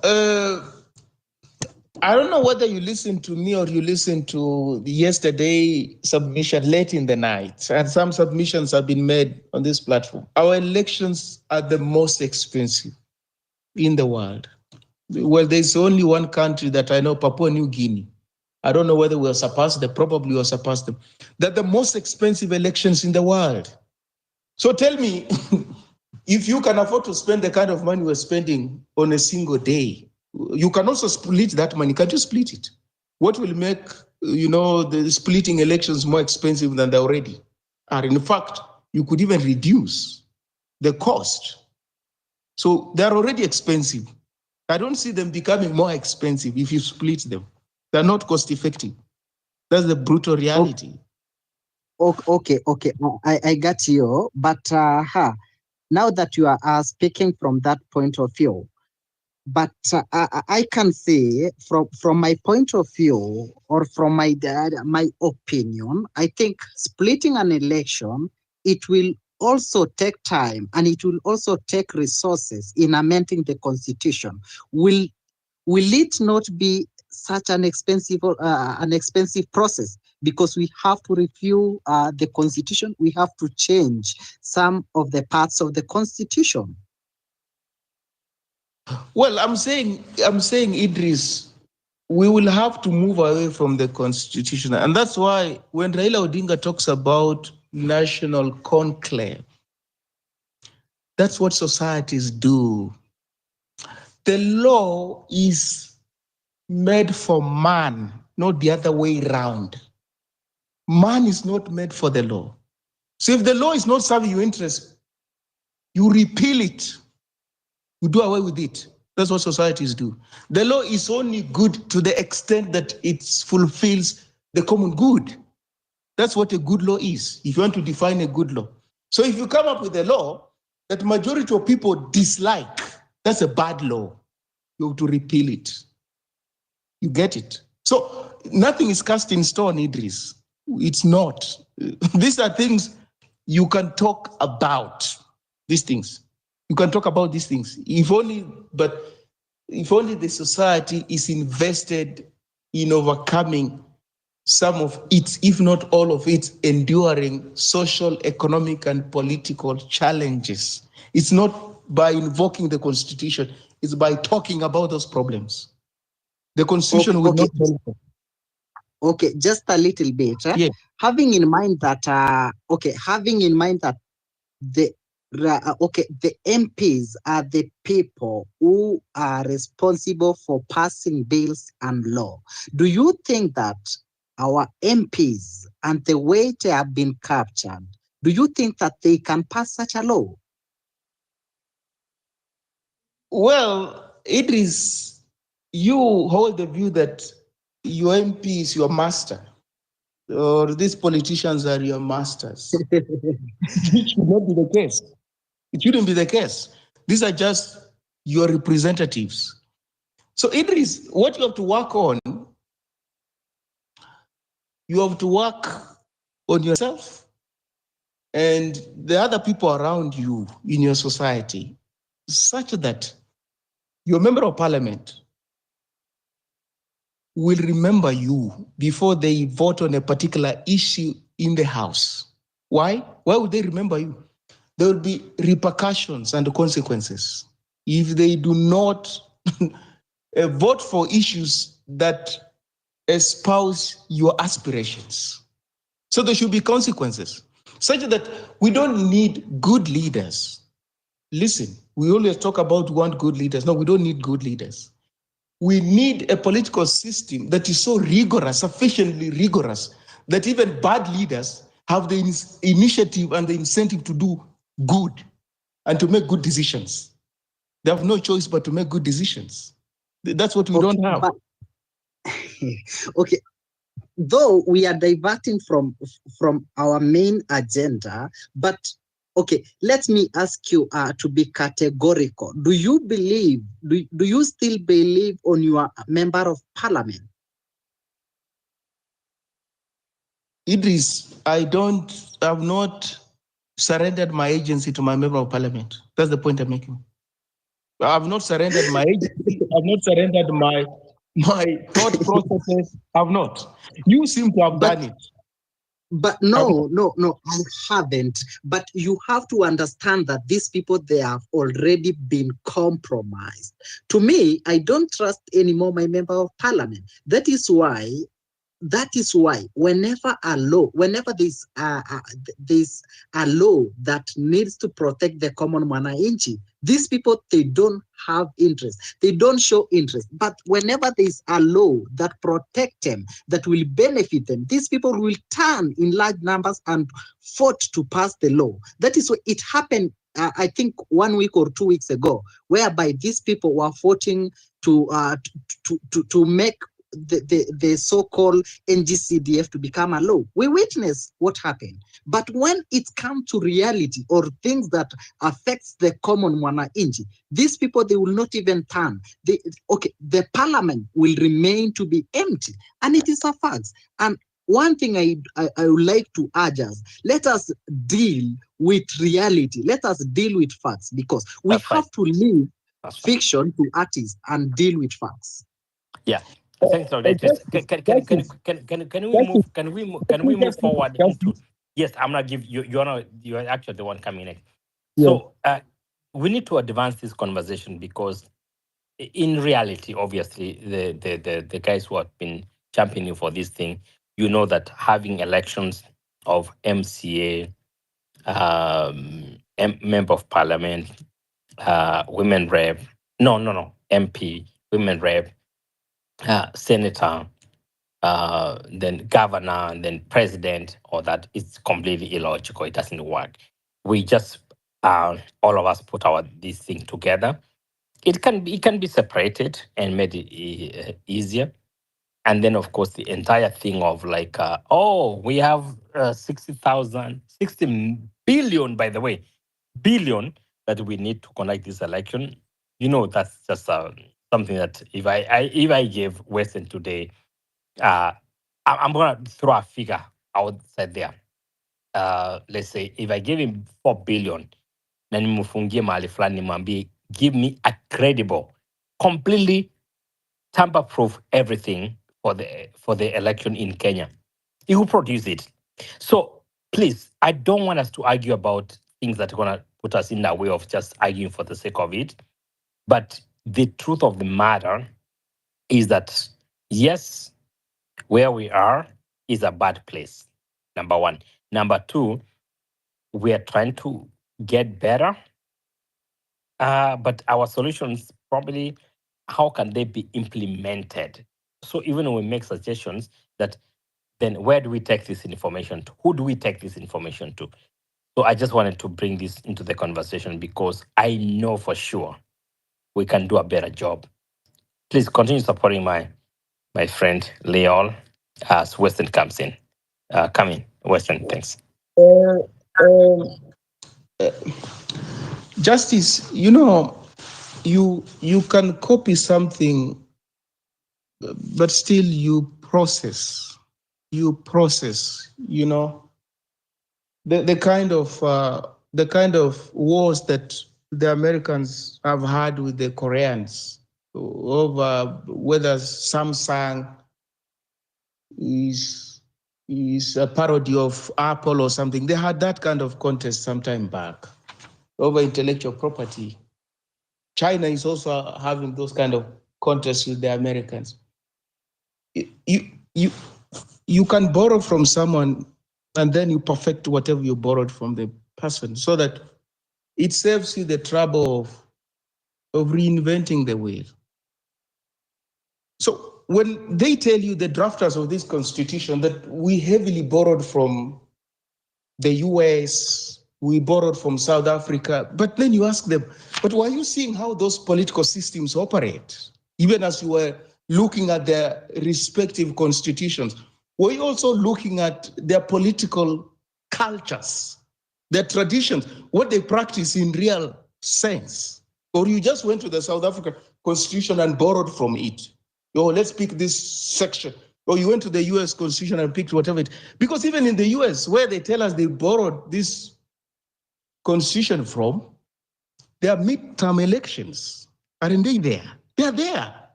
So why would something like that not cross their minds when they're drafting the constitution, such that when you bring up this issue now, people are thinking now, which idea is that? How are we going to implement it? Why didn't that idea cross their minds when they were drafting this constitution? Why? Because clearly they looked at the US, this is a presidential. They tell you these things about majority leader, I don't know, minority leader, deputy president, what? Well, of course, the US is vice. I don't know why they changed to deputy, counties, and what have you. They clearly borrowed from them. But they didn't want the tradition. They didn't want the culture. You just want to borrow what is in the in the constitution. Go to South Africa, they also have got separated elections. They do. They have separated elections, don't they? They don't have all the elections on one day. And it's not like they're more expensive. So the thing I'm saying, we want to overhaul this system of ours, but we're not ready for, the hard decisions. For instance, when I ask you, why would any member of parliament be opposed to such a suggestion? No, if you're in parliament, the National Assembly, the Senate, such an idea is floated. It has to be enacted into law. Why would you be opposed to such an idea? Like, on what basis?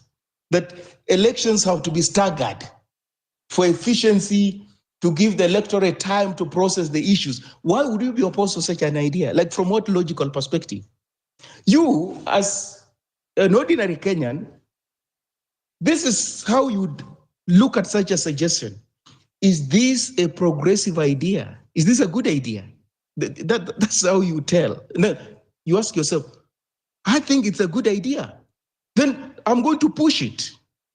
Or I'll ensure that there's a critical mass to push this idea. So it's not about the members of parliament to agree or not. We're going to push it. Because, look, things have to emerge from below, not from the top.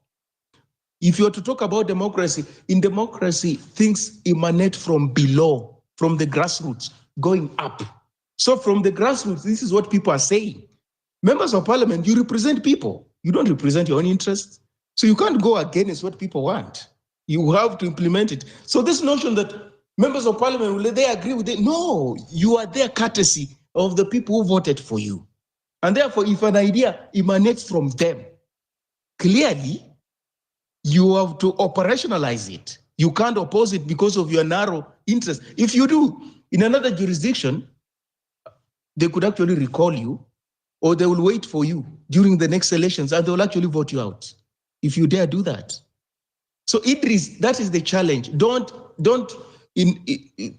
succumb to mental block. If you want to proceed, look at it like, is this idea progressive? Is this idea worth implementing? If it is, we're going to run with it and ensure that our members of parliament operationalize it. So to mean that hard, okay, according to what I'm trying to understand, I think you are trying to raise the issue that we haven't implement most of the constitutional issues. I think that is the point that you are making.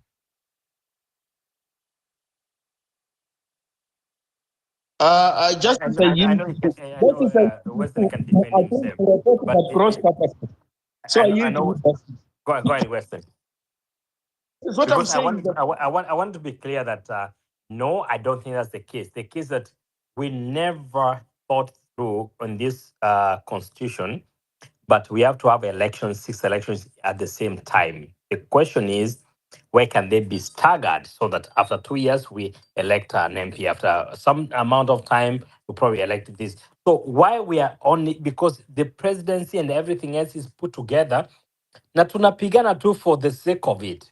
But anyway, Western, answer, because I don't want to answer for yourself, because I think the question was directed to you. That's what I'm saying. We are speaking of cross purposes. You know, that's what we're doing. I'm saying that it's clear by now that lumping all these elections together, presidential and the other low tier representations, makes the presidential election dwarf those other 5 elections. The presidential election dwarfs them. So how do you decouple the presidential election from the 5 other elections so that the electorate has clarity of thought when they cast their ballots. And it also ensures that somebody's mic is on.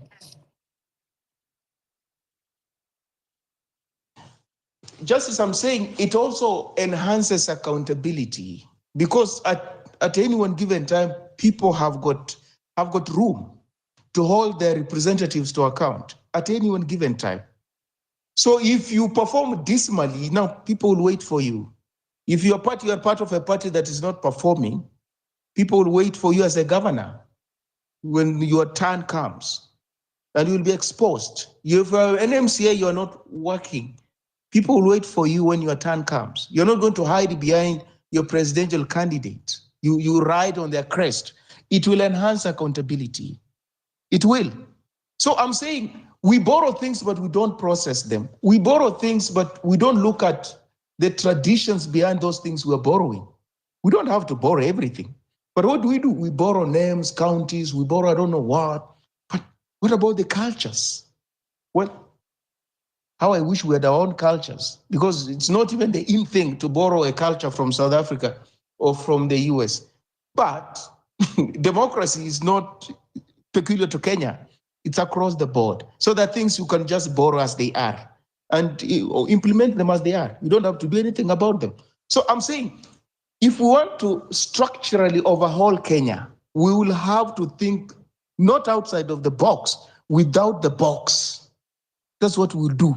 When ideas come, don't block them.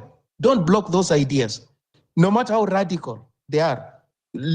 Think about them, reflect on them, and then we can run with them. These people must be scared of us. We shouldn't be scared of these people. Members of parliament must be scared of the electorate, not the other way around.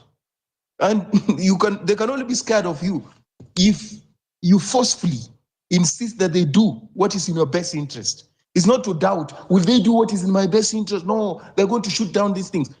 No, there will be consequences if they shoot it down. You have to put them on notice. I yield, Justice.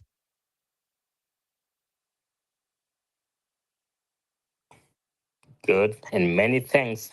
I know someone is supposed to come in on that. Nilikuwa naongea mjadala kando, maybe on our other personal conversation. Nikamwambia, we have to build this. We have no other option. And what Western you are saying is that they have to be afraid of us. Nani nilikuwa nakuja next? Because my other co-host left and then we all Justice, unajua uliniuliza swali mingi na mimi sikuongea. Sasa wacha niongee.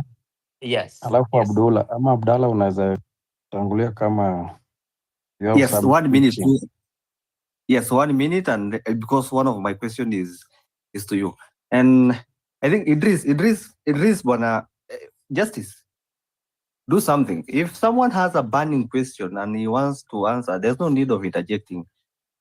When someone is on speaker, raise your hand and then you can be given the mic to interject, because we cannot have a continuity of a conversation anyway.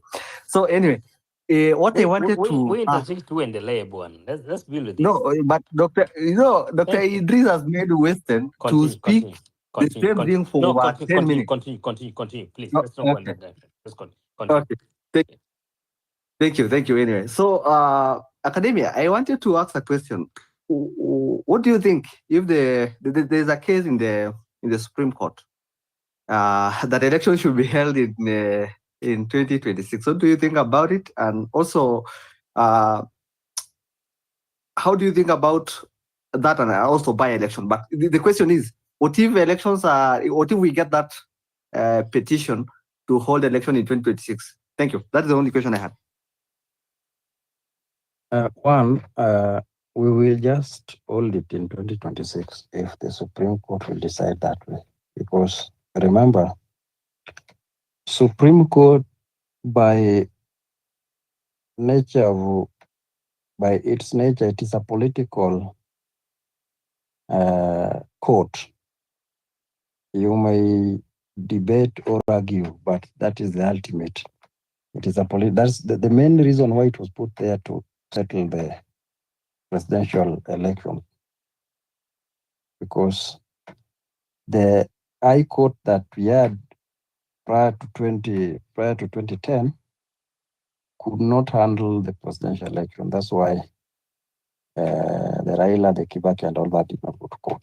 So we saw it wise to come up with the Supreme Court, and so that whatever the challenges we may face, we can go to Supreme Court, and by our own admission through the Constitution, it is the final. So what is decided by the Supreme Court binds everybody, and we will go with that. So you cannot appeal against Supreme Court. But again, you see, Supreme Court will not also do something that is contradicting politics. That is why when we have a presidential petition, they have to sit day and night to hear and determine that. They cannot do any other case apart. So that's why when we have some political questions, everyone, they will go straight to the Supreme Court, and the Supreme Court will accord them audience immediately, because failure to which we will not have a very good environment. That's our nature. So that's our problem. So, but we trust Supreme Court. What I know, that petition will not stand. We will have election in 2027, because the term of president begins the day that is sworn or he is sworn in, and ends when another president is sworn in. That is so. Other interpretation they can give, but what I know that it will not pass. It will just be rejected. So prepare yourself for 2027. Now, hii election yenye sasa tuko na IEBC. La muhimu ni to register, tungoje election. So what we must do, we must now wait. There is a amendment to Elections Act 2011, but it is still pending on the floor of the House. I don't know why they are ruling it in Parliament. They need to bring it back so that we familiarize ourselves with it, so that it can replace the Election Act 2011. Iko hapo ya Amendment 2024. So we were urged to support the IEBC, the new commission. We will support them. What they must do, let them hit the road running. People register. We ensure we go and vote, because that's the only way. That's the only way we can remove Kasongo. Kasongo na campaign, nyinyi mkisleki mtapata kama hako huko mbele, na utapelekwa Supreme Court, na Supreme Court itasema hii election ni mbaya ama wewe ameshinda. Now the problem why I don't want us to go to Supreme Court, because if we go to Supreme Court, kuna chance kubwa sana Kasongo ndio atakuwa president. Why? One, there is only one outcome, and it's one and two. One outcome in the sense, ukienda pale Supreme Court, unapoteza power yako, unaachia court. So court anasema election ilikuwa sawa, wewe hujaprove nini yako, si hakuna kitu, huwezi enda kwa street. It's very difficult. That one will be now moving into anarchy, because once Supreme Court has pronounced itself on the matter, it is binding. So hiyo ukijaribu hiyo utashikwa, utapelekwa committee. That is now going against the Supreme Court is a serious offense. You can say you don't agree with the ruling, but you respect. But you cannot say, nime disagree, and now going to the street hiyo itakuwa mbaya. Then you see, when they nullify that election, the president is still the William Samoei Arap Ruto. Chipche, hizo majina zake zote. So tukirudi na chances ya kurudi na incumbent election inakuanga ngumu, because they can pose many challenges that will not make you have good time with them. That is why I fear going for a rerun, because it's not quite straightforward that you would like to go. So that's why it is important to get it first time, because second time you don't know what other things might. Some people can decide even to say, kama hii imebaki hivi, hata kuna haja ya kuvotea, hii ni kama serikali itachukua tu. So you are disadvantaged in that. So we don't want to go to that. So let us trust in the IEBC, and whatever we can do now moving forward, that's the most important thing. After election, they will count. I want to start debating whether we can have a technology whereby you vote in Turkana and immediately, I don't know how it can work, but I think the IT guys should come up with it. So that if you vote, like when you send money to your bank account or M-Pesa, it will reflect immediately. So I think the moment you are identified, you are supposed to go. What you did, you don't need, you simply whether dial or what, unafinya tu inaenda. Kama unataka nani, kasongo iko pale, finya tu kasongo. Ina reflect automatically. So we do not have hii mambo ya count. So what are the challenges that can come with that? Because to me, I think that will be very easy. So real time, unafinya nani, ina reflect bomas. Unafinya hii ina reflect bomas. So it's very difficult now to navigate. But hii mambo ya tunaenda manual, wanaanza kuhesabu, wanapiga picha.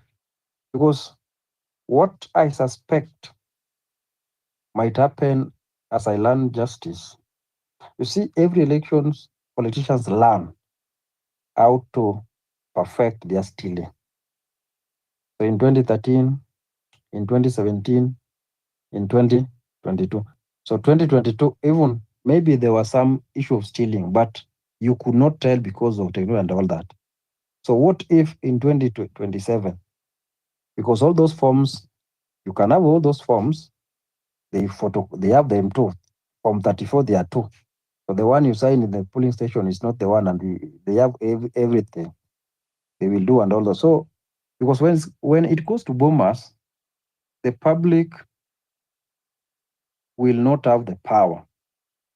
It will be the official and the government, because you will see the presence of policemen there with the officials. Only people who are allowed, accredited to be in that field. So I think we need to run away from that, so that we can even call election after the close of the polling. Then we can organize, say, okay, fine, because that is allowed in other jurisdiction. I think it's allowed. But Thank you. They cannot allow it in the law, because they know that one will work against them. So they will come up with elections, the laws that will tighten, you cannot declare this and all that. That's why you have not been able to get a result from the mainstream or from the media, because I think with the technology we have today, we don't need to wait the bombers. We only need to wait for them to declare a winner, but not to wait for them to tell us. We should know who has won election, because we should not be voting and then we are in dark. We don't know what is happening. And then after 2-3 days, somebody is telling you that so and so has won election. No, we need to get a result real time. Remember, polling stations, we only have a maximum of 700 people. So 700 people to count the entire country. Look at even the case of India with millions and millions and millions of people. How long does it take them to get a result? Real time. That is the direction Kenyans, or we, this movement, should focus on. The technology that will give a real time And that would avoid many things along the way, because I don't need somebody to move from Busia border to Nairobi Bomas just to bring papers, and I voted on that side. So I should vote there, and somebody in Mombasa should see my vote from the comfort of their zone, from the comfort of their chairs. You don't need to wait for 3-4 days to see that result. So I think, can we, Justice, can we focus on that? Because that is where the fraud will take place. You see, ikienda kwa Bomas, unaanza kuwatch screen at midnight, hiyo screen aidha imepotea itakuwa ama imeshaenda. imekwama. Na ikikwama ujue tu kama wewe si upande mwingine utaanza kulia. So we don't want ile screen ikwame. Tunataka hiyo screen run with real numbers, real time numbers. Not ile mesanywa yakeletwa Bomas. Thank you, Academy. They don't need to verify. Why do you have to verify things at Bomas when we have technology? If I can send money to you and you receive it, I should also vote, and I see my vote in real time.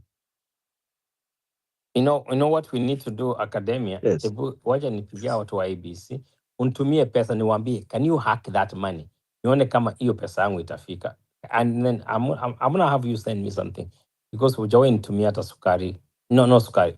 I don't do sugar, by the way. On a serious note, I've not done sugar in 22 years. I want to bring Academia. I'm not bringing Let's go to Abdullah and then George. His first is ending. I just started speaking. Oh my God. Okay, go ahead. Okay, I wanted to answer just a minute on academia. You know, it is difficult to get, it is not difficult, and it's also difficult to get results real time. You can only get real time if you have your own parallel tallying center. If you have your own parallel tallying center, you can know the result and you can be able to calculate, even by the next day, you have all the results. The only issue at the moment right now is that how the system is with IEBC, they cannot announce any result without verifying the physical paper. If you want them to do that, then do not complain about opening the server, because there might be results in the server, then they declare it. So I find right now that it is quite good, because you yourself, you can know the results. So you are just waiting for them to verify so that they can actually have verified results from the outside. It's not that the IEBC does not have, cannot be able to announce the results within 24 hours. They can. It's only that they want to verify from both agents. That is the only thing. But for the party agents, you can know it in 24 hours and you have done your calculation and you know your results. Thank you.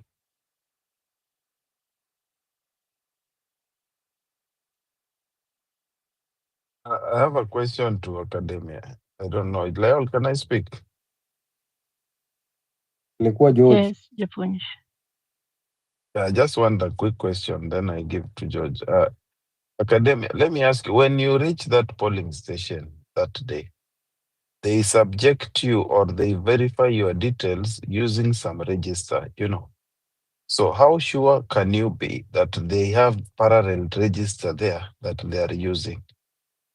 Who verifies? Who checks on that the register they are using? Thank you. You walk to a polling station. Then I think the first verification is by biometric. Then I think they verify biometric, then they cross your name. Then you are given paper, 6 ballot paper, then you go and vote. And then you walk out. Something. By the time they verify you, that system where you verify, first, we should have real-time voter updates where we can know as you vote, that system is updating the people who have been accredited, like people have been identified. A maximum of 700 by midday. No, academia, wait. My question is, how would you know that they have a parallel voter registry that they are using, and they can decide which person to subject to any other voter registry? Like it had been purported before that there is a dual voter registry. But yeah. Now that one you may not know because you don't have that authority. Wewe ukienda pale, so wewe unaenda kuvote. Okay, umeingia pale, umepewa namba, umeingia. Ukifika pale, weka mkono, wewe umeweka kidole, so umesema ni sawa, you go. So how will you know now? Because you are not there to verify what is happening. Wewe umeenda pale, once umekuwa verified. So technically, so academia technically, they can steal the votes using the voter registry, which is only available in the server. Yeah, Thank you. Yeah, actually you are right, because those things are possible. You cannot say it's not possible. It's possible. In fact, it's very possible if they are determined to do that. Very possible. So when we are asking for the server details to correlate or to do audit, we are not wrong.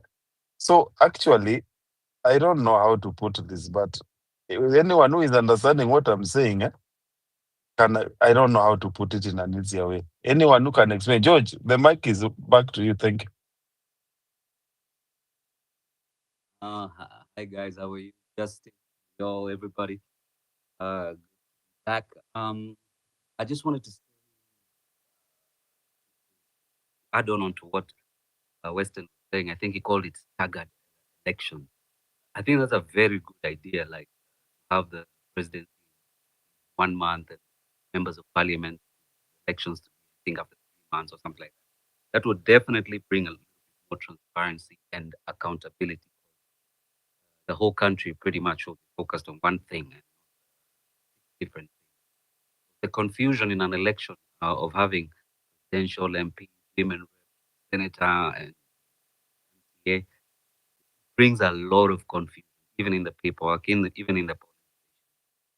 I think that is something that should be really, really advocated to have a staggered election. IEBC. Okay, we could have. The second thing I wanted to say is that the software that you're talking about, I think I was asking, there is something like that can happen. Complete security cannot be tampered with. I think it's called blockchain. AK was trying to explain it to us. Yeah, if we use blockchain in software, then you're pretty much secure what you need on the results. But my issue, as always, is integrity. We can have the best software, we can have all that. But who are these people in charge of this IEBC? Because as you can see, the one constituted recently, there's a lot of question marks on integrity, association, and all that. So, what do you think solve the integrity of the IEBC? Is there a legal kind of way to get the neutral chairman and commissioner of IEBC? Speaking to Justice, I was asking, is it possible to have a chairman from Finland, for example, completely neutral, things like that? Just because my issue with IEBC, no matter which way we look at it, there'll always be somebody put there who is not 100%, part of the public, 100% based on integrity. So that's what I wanted to chime in.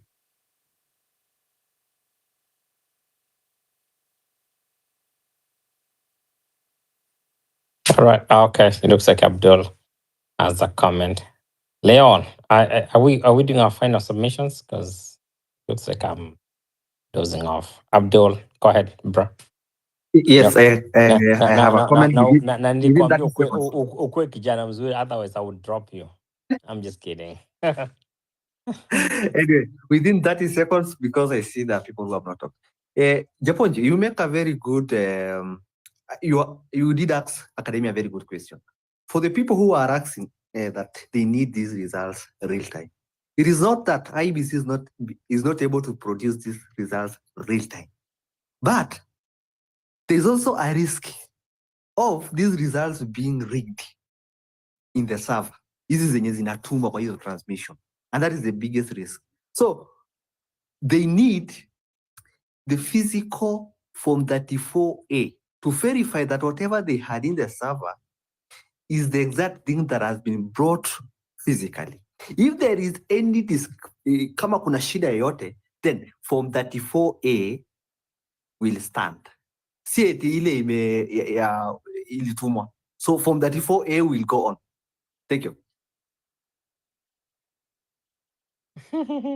That's pretty nice. I was coming next. But anyway, but on a serious note, when we are working on this, and I would have wanted the other data guys to come in, it's an easy thing to get all this and manipulate it. But okay, go ahead. Who's coming next? Academy. Yeah, go ahead, Academy. George. Academy and then Sangale. Hiyo kitu yenye Abdullah nasema, we just have to, we need to have a good system where you just vote and there is nothing like you verify. You don't need to verify once you have identified biometrically. So it means it is only people who are identified biometric that will vote. If you were to verify, maybe those who could not be identified electronically we should have another option for that. But this verification, that is where the fraud is. That you have to move from Mombasa to Nairobi with hard copy. You go to Bomas. You stay there for how many days before they reach to you and all that? That is subjecting people to a lot of unnecessary conditions. You need to vote and wait for a result, and then we move on. This issue of verification at Bomas, this is where the fraud is taking place. That place, you verify. How sure are you that this will verify? Sorry, Academia, can I ask you 3 questions, then I'm out, if you allow me, if the host allows me. Yeah, that's fine. It's okay. You can ask and then Academia can respond. Yeah. Okay, so Academia, I think 3 days ago, we had one guy who is, I think, an expert in these things, IEBC and all that. And if I remember, he told us that we don't have election in Kenya. It's flawed. And I was trying to write some things down, and he was saying that actually, he said that hackers can breach the IEBC server and they can alter the voter the data and also they can discover intrusion, something like that. Or not, like we saw in 2022, there was unauthorized access. But now the problem is, how do you prove that there was an authorized access or it was hacked if you didn't hack to check the hacker? You see, that is a problem of law. You know how to translate that. The other thing is, I hope you put that down in your mind, corner of your mind. There is also something called manipulation of results transmission. He said that there's something like man-in-the-middle attack. He can intercept and manipulate data that is being sent from polling stations to central servers, falsifying vote tallies. And that's why someone was asking the last time he was here that then is that the reason why they printed more forms of 34A and B? Because you can do all your agents and everything with the pen and all the stamp, but I can rubbish that and create exactly with the same and the signatures and do a completely different thing. I don't know if it makes sense. So, and then he said there's something about unauthorized access to KM's kit, these ones, because he said that almost, I think, 200 KM's kit were not working. So it brought in voter register tampering, and it can lead to inflating voter numbers. And with this, a lot of entries or removing legitimate voters from the register. Unaenda hapo unaambiwa jina yako haiko. Go to the other polling station to waste your time. So I don't know what you think about it, but I wish he was here. There's a way he was explaining so well. I hope you understand. Thank you, Academia. That's it. Now let me respond. You are hizo unasema ni tricky one. I also believe that can happen, because these are man-made things. So I don't know how a man can make something and then fail to interfere with it. I think they are prone to some interference from outside. Now, something like hacking is very difficult to prove. If you go to court that somebody has hacked like an election, you can't prove it because it's something you need to do when people can see. You cannot go with the paper. It is something that you can do. By doing it means you illegally got access to that system. So you're a fraud yourself. You get?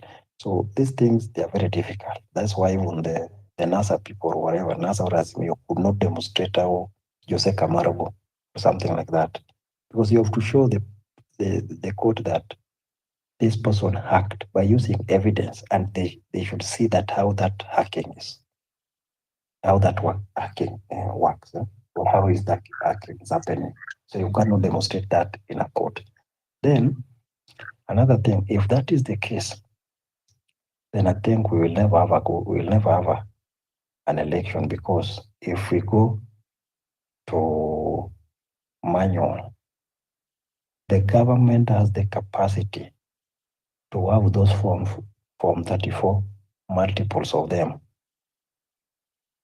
form 34. So if I want to steal election in the areas that predominantly I have supporters, or where there is like a swing vote, what I need to do is to take form 34 copies. So one that was signed at the polling station is different from what you present in Bomas, and the signature and all that, because at Bomas is very difficult. Very few people can verify that. And if it is somebody who is determined, they can decide whether you access that form or not, because they have the power to deny you access to that form. So I saw people complaining Bomas that they could not even access the form. Forms were coming, but they were not allowed to access to see. So if that's the case, then mwenye ameinvest kwa election as a life and death will always carry the day, because it is a matter of now what you do in Bomas. If IEBC cannot declare election using electronic register, they have to wait and verify. Then it is them who will give us the winner. It's not us who will know the winner. So let us vote and wait for them to tell us who has won by how many votes. Mimi nilikuwa nataka tukipiga kura, we can call that election after even a day or even by midnight, because you only need to have a system where you have everybody who is eligible to vote, and you can show people turned up to vote, and you are interested with people voted, you can get it. But if that's the case, then But one second. But academia, before you have your own system, you will need the database, the registrar, and you need the registration of all those people, database. Where will you get that legally? No, I'm saying the IEBC. This is not a system that kuna mtu atarun parallel ndani yake. Anasema IEBC. So using their system, we are able to know, because remember, Bomas is in Nairobi. Do you know you can know somebody who voted in Turkana before midnight, but it will take 3-4 days from a polling station in Langata, where the Bomas is, to reach Bomas. That is a fraud. We should be having Nairobi polling stations fast before any other polling station. But this is where Nairobi will come even the last day. Yet, Bomas is in Nairobi, Langata is in fact, Bomas in Langata constituency. Even that Bomas, around that Bomas, they are polling station. But those people come almost 2-3 days. So will you say that that election is free and fair? No, it cannot be. In fact, the other time people had to quarrel, why is voting in Nairobi taking too long when we already had Turkana in Nairobi? Yet in Nairobi they are not. Remember when the issue of Sakaja and all that, and it took a lot of time to declare even Sakaja. A lot of time. So that tells you that we have a problem. So I would expect you vote in Nairobi. The Nairobi County should give us a result by 8 p.m. All of them. All of them. There is no traffic that day. Bomas is there. The system is there. Network is perfect. Yani everything works perfectly in Nairobi. Why would somebody from Busia come to Nairobi and declare result before somebody from Starehe or Mombasa Road or just Langata there or Kibra? No, we can't work. Those are the things people need to understand. And if we cannot do it that, then you can forget about that and wait for Supreme Court to tell you. We will be going to Supreme Court and waiting for them to tell us what's won. So we have to work around this technology thing. If it is manual, wataiba kuliko tech. So I would go for technology, at least can minimize theft. But okay, let me interrupt you a little bit. Having said that, you would have opted for a technology, an education, an election, which has to be conducted in a technology manner. Don't you believe that according to the level at which the technology is advancing, because technology itself, as the technology advances, also the fraudulent advances. So to me, I don't see the problem of verifying the election, because once you announce the results as per the electronic transmission, and then there are times whereby you have to do what we call physical verification, and maybe you have done your electronic verification and then you announce the results, and now the case arises whereby you have to go for the physical verification, and then you found that there is a lot of discrepancies. Don't you think that it may raise some critical concern, or it may put a country into some serious constitutional crisis? Let me ask you, under 1 minute, when you are accredited or identified by electronic, how come we don't have a problem when people are being identified? Do we have people who have been in that system but they have never registered? So if you are using that technology to verify people who are walking in to vote, the same technology should relay those things to the tallying center. So, okay, you have identified me. I'm a registered voter there.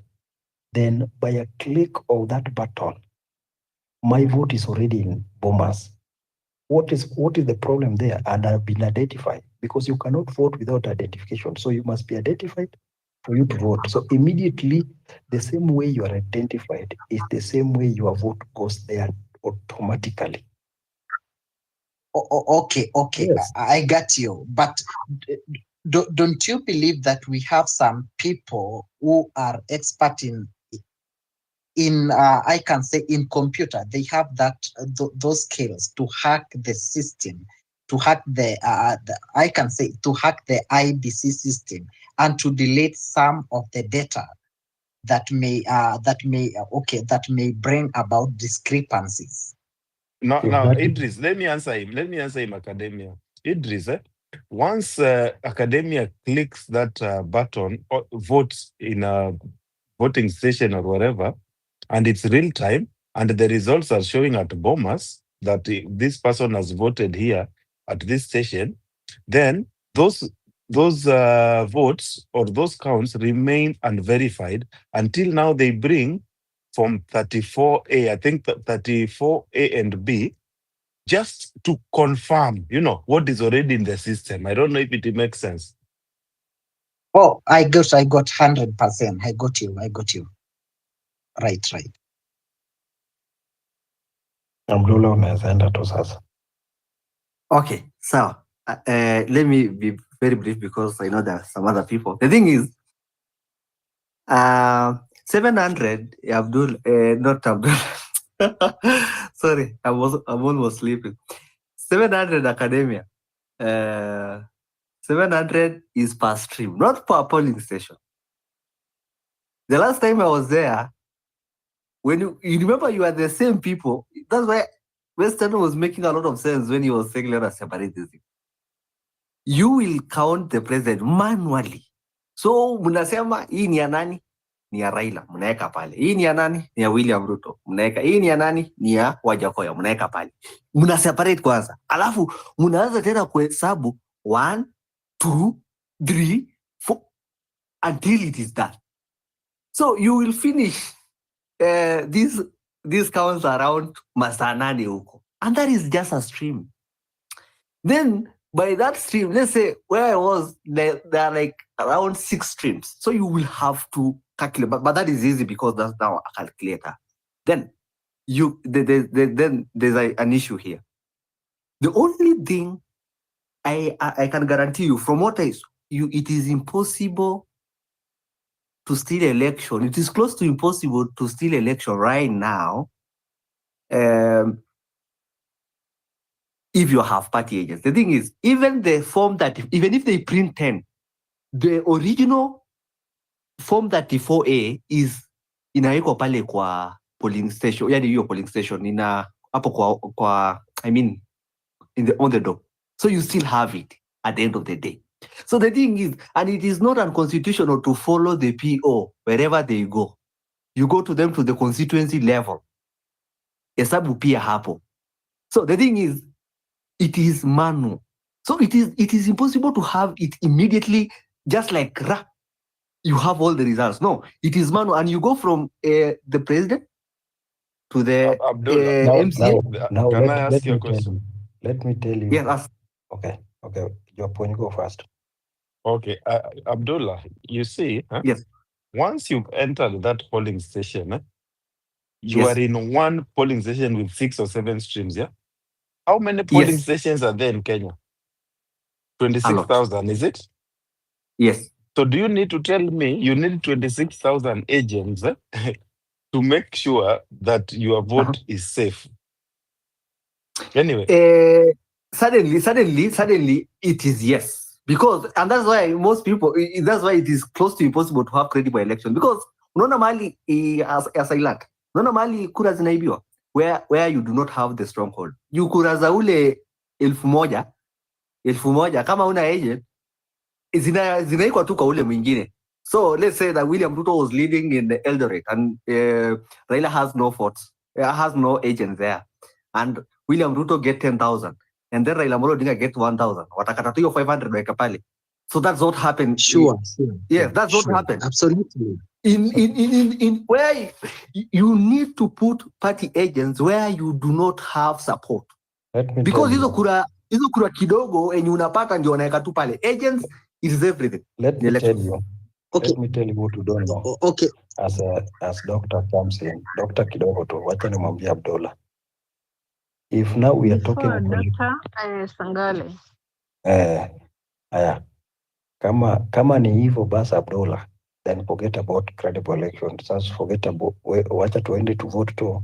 Tungoje IEBC atangaze mwenye ametangaza.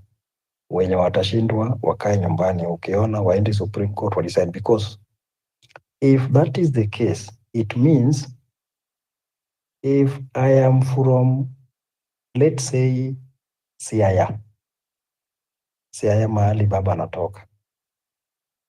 If that's the case, I will make sure that, because your agent most likely will be a Luo that can be compromised.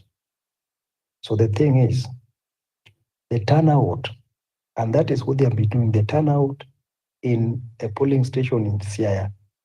They will ensure it is 100, it is 98 to 100%. That's what they do in their stronghold.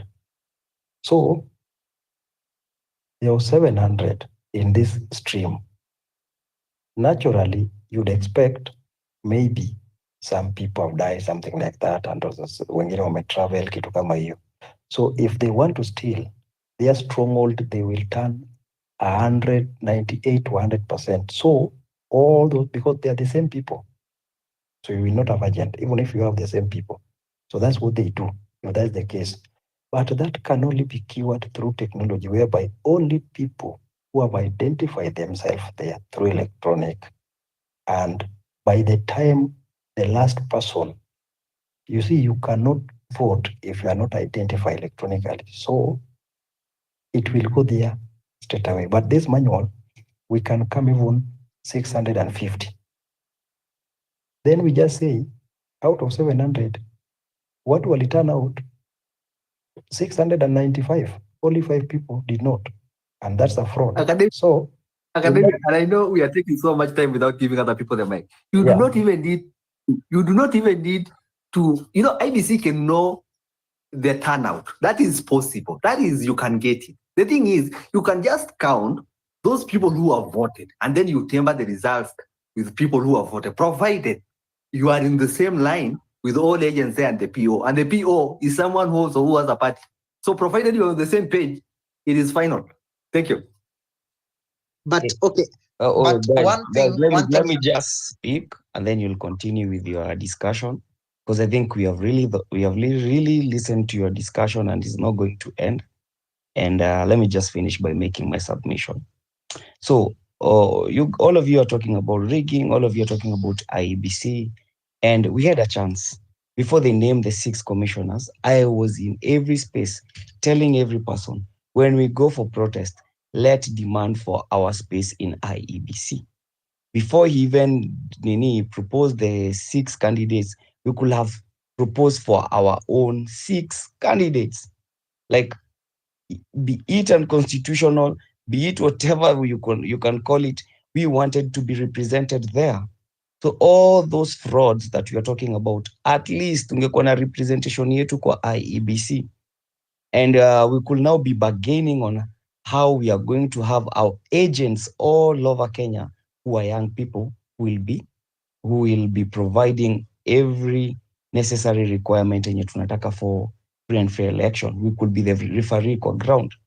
2022, I was able to be on the ballot. I was vying for MCA, and I learned quite a lot of stuff. For example, kama wewe ni mtu wa Nyanza, Safaricom ndo inapatiana network.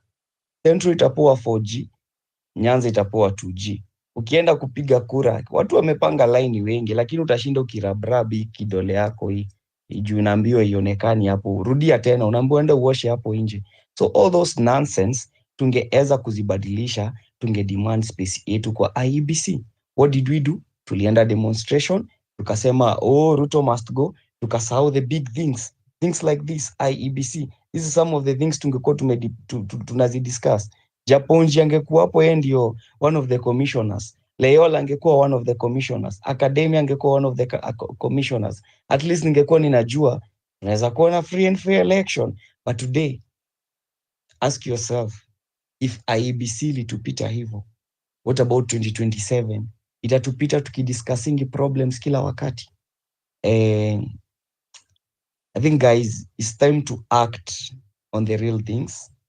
Ruto is going to create more solutions. Every day we will be meeting on these spaces, discuss the problem that the government is bringing to us, so that we can discuss. And then it's still going to make us more emotional. So the more you become more emotional, it's so hard for you to think straight. Ask yourself, how many times have you thought, how many decisions have you made emotionally na zika lead to the wrong places, wrong life, wrong marriages, wrong relationship? How many times? Before I finish, we are a generation whereby social media imekuwa take over.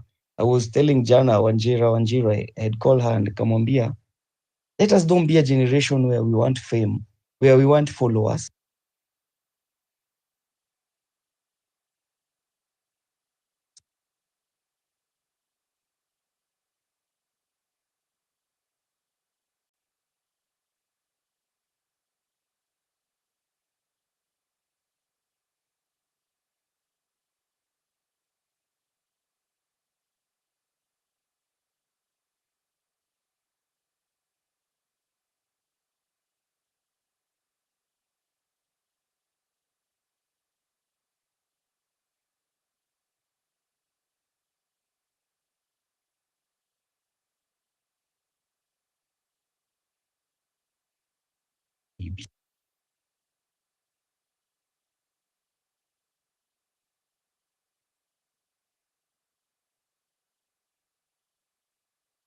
What is your solution now? What is your solution before you land? Wewe solution yako ni gani?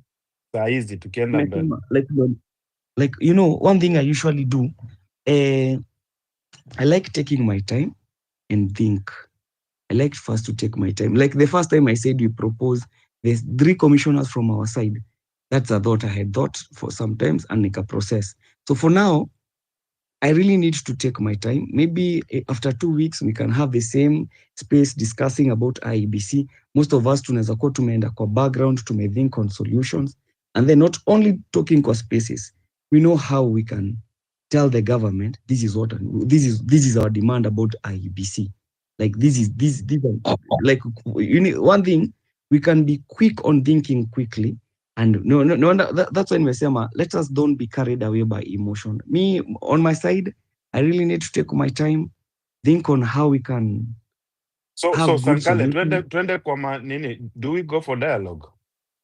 No, I have said, let's take time, think about the IEBC, because this is one of the biggest thing that we really need. And if it already, we don't need to go for dialogue. We already have Twitter. And Twitter inaweza fikia government, whatever you want to tell them inaweza fikia. So I don't want to bring any solution right now, but I just need to take time, process, think, and some of those who are here also, you can take time and think and ask yourself, how do you want the election to be in 2027? So for now, me just going to left it there, but I'll come back with solution. Not today, not tomorrow, but as time goes by, but I won't take long. And maybe Leol and Justice for All, you're going to host another space talking about this IEBC again. So thank you, but I blame all of us, wacha hii 6 commissioners itupite tu hivyo. We should blame ourselves, by the way. Okay.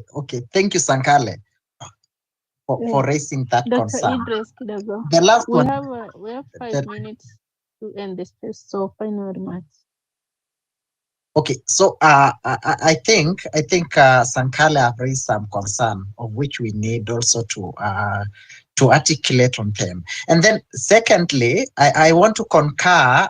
Was it her? There was that speaker who was talking about an automatic electoral gadgets on this ground that whenever you vote, maybe you are in Nairobi, it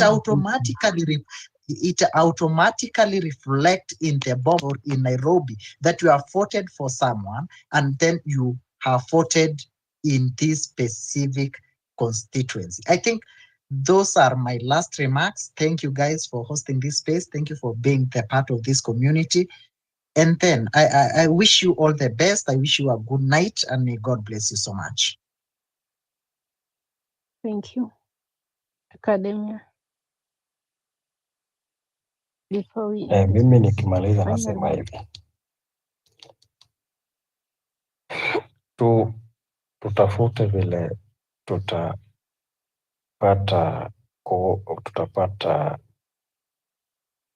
rais mwenye ameshinda ya ukweli, na hiyo ni teknolojia ya kisasa kwa IEBC. Wanunue teknolojia ambayo itatutunzia wote, itafanya election itakuwa sawa. To me, that is the only thing now I want to focus on, how to get elections done in a way that we leave no room for this broad daylight thuggery. Yes, so Abdullah, take it away. Okay, thank you. Sawa sawa. Sasa kitu nataka kusema, in Kenya currently we still use manual ballot papers. There's no way you're going to tick Maraga and it reflects in Nairobi without being manually counted. So we are using ballot manual paper. The only thing we are using that is electronic, it is voter ile identification sasa ya biometric. That is the only thing that is transmission of results. That's the only thing. So my solution, invest on agents, because we have every agency in every village. So let us do that. And most of them can even volunteer. Thank you, Abdullah. Alison.